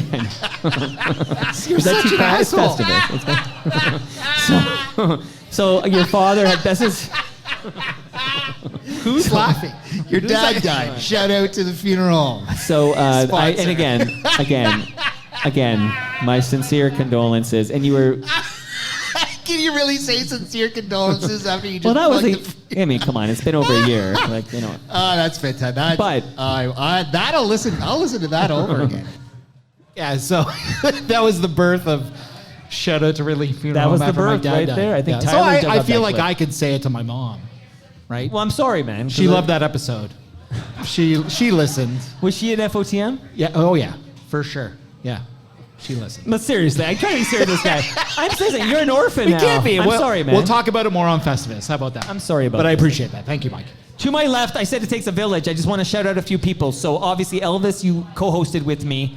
I want to thank Tyler for driving me. He's always helpful with the Hodge100.com. Everybody listen to Dave Hodge. The Broad Squad helped so much with getting these food vouchers to people so they could eat the Palma Pasta. And I love the fact Moose Grumpy ran straight to me to say, we're out of vouchers. It happened a couple of times. She was out of breath. And I promised the listenership, everybody at TMLX21 gets Palma Pasta. Nobody said capping it at 75 or 100. They said everybody. Well- and if it was 1,000 people, that's 1,000 free meals. You also said Rob Butler would be here. I so thought Rob Butler would be here as well. Thanks a lot. But I want to thank Al Grego, who not only is an award-winning podcaster, but he brought the speakers so we can be heard. Because when I go to Casa Loma with Jeho, nobody needs to hear us, so we don't even need speakers. But here you have a live audience. So thank you, Al Grego. Thank you for having me, and it's a pleasure to be here. What an amazing turnout tonight. And what did you do to get Lieve Fumka to be such an advocate that she made sure to plug your podcast when she was on the Her microphone? check's in the mail. Don't worry. We take good care of her. Yeah. And it's the produce stand. The produce Some people stand, say produce. Yes. I say produce. Yes, you do. Pasta, not pasta. Yeah, whatever. I'm Pasta, learning. it's I'm pasta. learning here. Why did Moneris not sponsor Toronto Mike this quarter? Wow. I've got some great news about Yes We Were Open Wait podcast. for the Mike Richards show. Season 10 of Yes We Were Open will feature Palma Pasta. Whoa! I went to get a coffee over there, and I noticed it was a Moneris machine. I'm like, wait, this is new. Because there's no way in heck I didn't know about this and didn't ask you to be on the podcast before. And I asked Anthony, he said, yeah, I switched a few months ago. So fantastic. And then I said, will you come on the Yes We Were Open? And he said, yes. I love Moneris. We love Thank it. Listen, you. I joke with you because it's a funny moment to put you on the spot, and that's what I do on Toronto Damn Mike. you, Okay, Mike. but love the support I had for so many years from the wonderful organization that is Moneris. We love the fact you win all the podcast awards. There's none left for Mike Wilner and I. None at all. Okay, and all the other podcasters in the room. Wilner's so upset. Look He's at him. winning all the awards. There's none left for us here. I can help win an award. But I love the fact I can rely on you, even though I'm going to tell you a quick story. Last night I saw Ron James downtown, and I was taking the GO train with my wife, and I saw this crowd. I mentioned this to Olivier Fumka, but now you're on the mic. So they were all wearing jerseys that said Shore 69, and because I'm pretty smart, I was gifted, okay? I said to Monica, there must have been a Shoresy event. Definitely touched, yes. I said, there must have been a Shoresy event, and then I said to myself, I'll bet you Al Grego's at that Shoresy event. Were you at that event last night? Of course I was at the event. Come on, we're the unofficial podcast of Letterkenny and Shoresy. 2:30 p.m. on WhatsApp, I said, Al, what time will you be at Palma Pasta with the speakers? No reply. 10 p.m. last night, I get home from this event. Bumping this for Al. Then I texted you. No reply. I went to bed anxious that I wasn't going to have the speakers. What the heck, man? What time did I actually finally text you? Like 2:30 in the morning. That's when I got home. I got home at 2 o'clock in the morning. Okay. Well, this is to say thank you so much. Honestly, I couldn't do it without you. I love doing it. I'm a big fan of the podcast and a big supporter of Toronto. Still a big fan? Yes, of course. Why didn't you sponsor Toronto Mike? Wow. Little inside baseball here, Mike. I don't sign the checks, personally.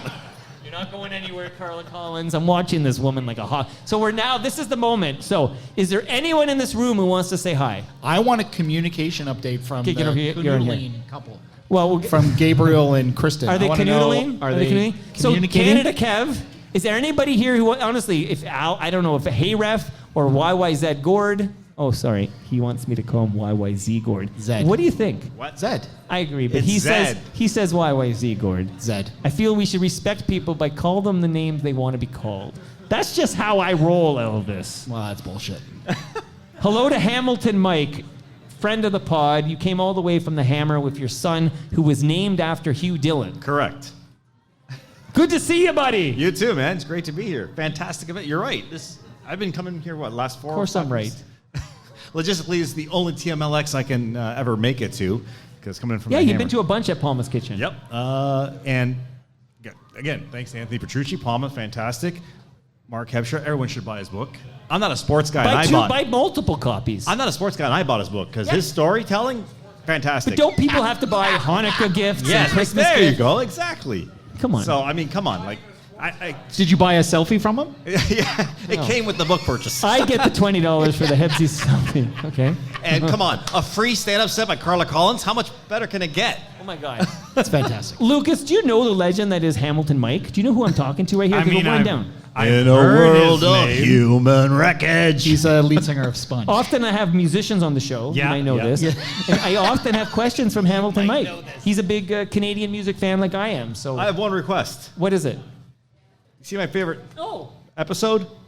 Is there any Strombo. way you need to do an update with him? It's been Yeah, out but- 11 years, man. Do you think I'm the one saying, no, I know. Strombo, don't fucking visit me again, okay? There is one person that is saying that. What's Oh. his name? Marky? George? Whatever his name is? Who are you talking about? No, the guy that is in, that you know. He hates George. Marky. Mark. Oh, Mark Weisblot. Yeah, he Oh, hates. jeez. He hates George. What's his issue? See, Mark's not And here Erica today. M. He hates Erica M. and George Strombolopoulos. Considering how nice a guy George Strombo is, Yeah, he hates. that says more about Mark than it does about George. Is he here? He's not here. Okay, so chat amongst you for 10 seconds. All right. Monica's coming over, I think. Is Sponge getting back together? Are we Yeah, going to yeah. see a reunion Wanna see tour? the reverse? It would be nice. I'd like to see that. Carla's going to What go did talk Carla to say? Hugh. Oh, God. Oh. Okay, Last this is- call. Carla's Last backing on my call. side. Making Hugh's day Put up here. your hand now or forever hold your peace. Hugh's thoroughly embarrassed right now. Does Last not know what call to do. Before I shut this down, is anyone in this room who wanted on the mic who didn't get on the mic? Last call. Morgan, Morgan's coming over. do you I want to think. finish us off by saying goodbye? Because your friends were supposed to come on the mic, and I see they're not here They're anymore. gone. All Well, right, I mean, thanks, my Mike. fault. Thanks, Elvis. You guys are awesome. Thank like you, a Lucas. 4 hour. Thank you, Lucas. Yeah, Thank you, we're Mike. wrapping up right now. Thank you to Hamilton, Mike. Thanks, call. Lucas. You sure YYZ Gord? Because I made some. Zed. You want to come on? Okay. Do a 2-minute Brian Gerstein, but go that way because there's cables here. Go that way. This is it. Final stretch here. Brian We're Gerstein. done. By the way, here's a fun fact. Mike Stafford wrote me yesterday to say I will be at TMLX. Oh, yeah, he 21. said he was going to be here. It's the second TMLX in a row. He wrote me to say I will be there, and he didn't show up at. But He's I pulled, with Rob Butler as well.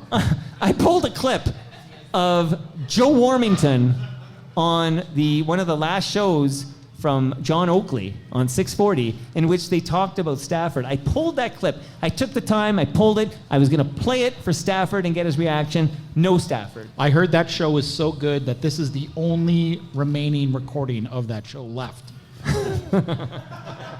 That's actually true. Yeah. So, hello to YYZ Gord. Thanks for being here, buddy. Thank you. Had to come up to get you to pronounce it correctly another time. I was Thank always you. pronouncing it correctly. Come on, I'm always saying YYZ Gord. But thank you for being here. Tom is here as well. Is he here? He is not. Why is Tom not here? He was so offended by episode 1800 Yeah. that he's not. That's what I want to ask listening you on any our more way out. episodes. And I see J-Ho in the wings here. I made a crack that Sir Henry Pellet, who built Casa Loma, I made a crack that he had as much money as YYZ Gord. Like he had fuck you money. Then I said he could afford multiple Toms. Yeah, that was where the problem started. Yes. Wow. But you're joking, right? He's not really mad at me.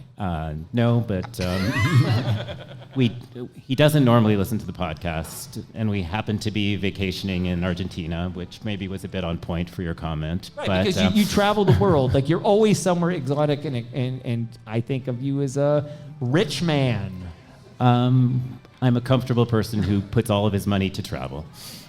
Okay, we got to talk after. You can sponsor Toronto Mike. But here, I want to say a man who did once sponsor Toronto Mike, Brian Gerstein, propertyinthe6.com. Brian, how are those new hips doing? They're doing fantastic. Thanks for asking, Mike. I'm able to tie my shoelaces for the first time. Did you meet? I mean, you met him before. Oh yeah, so I get a round of applause for that. Look at that. Okay, In a long time. Did you buy a copy of Hebsey's book? Absolutely. Did he sign it for you? He did. Did you get a selfie? He did not. Actually, that's when we got. Well, you got to pay $20 for that. That's for me though. I take that guy.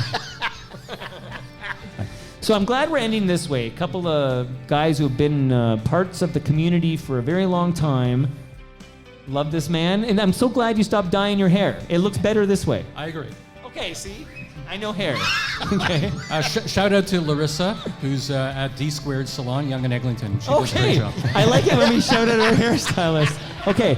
And on our way out, YYZ Gord, you and Tom are welcome at every TMLX event. And often I'll ask you, are you traveling this day? Like, I'll clear it with you first. do. We appreciate that. Because you're traveling a lot.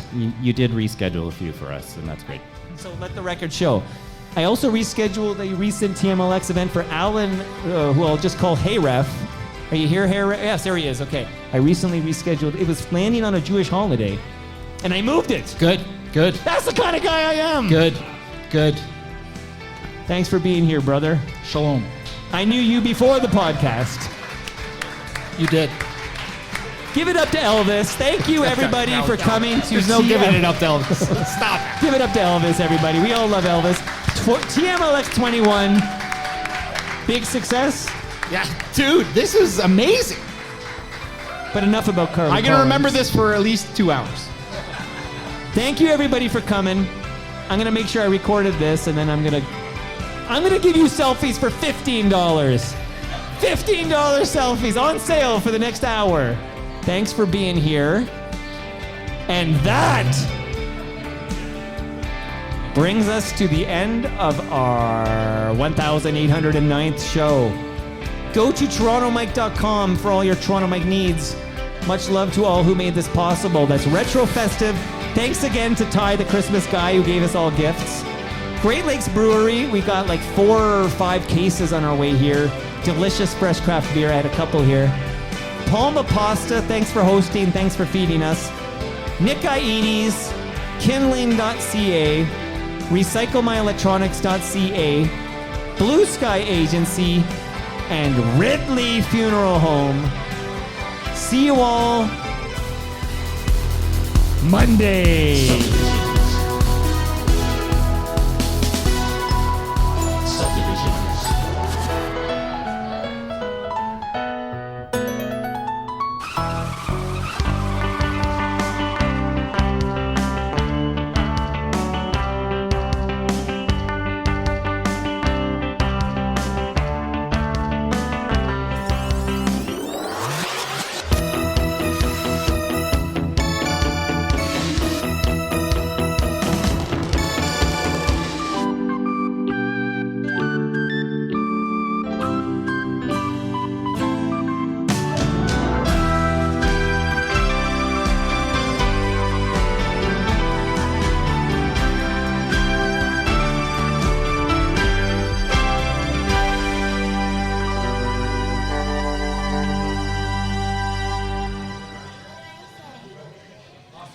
Okay, we're here for Morgan to say the final words on TMLX 21. Right on that microphone. Just thank everybody for coming and say see you next time. Come on, right now. Thank you for coming. See you next time.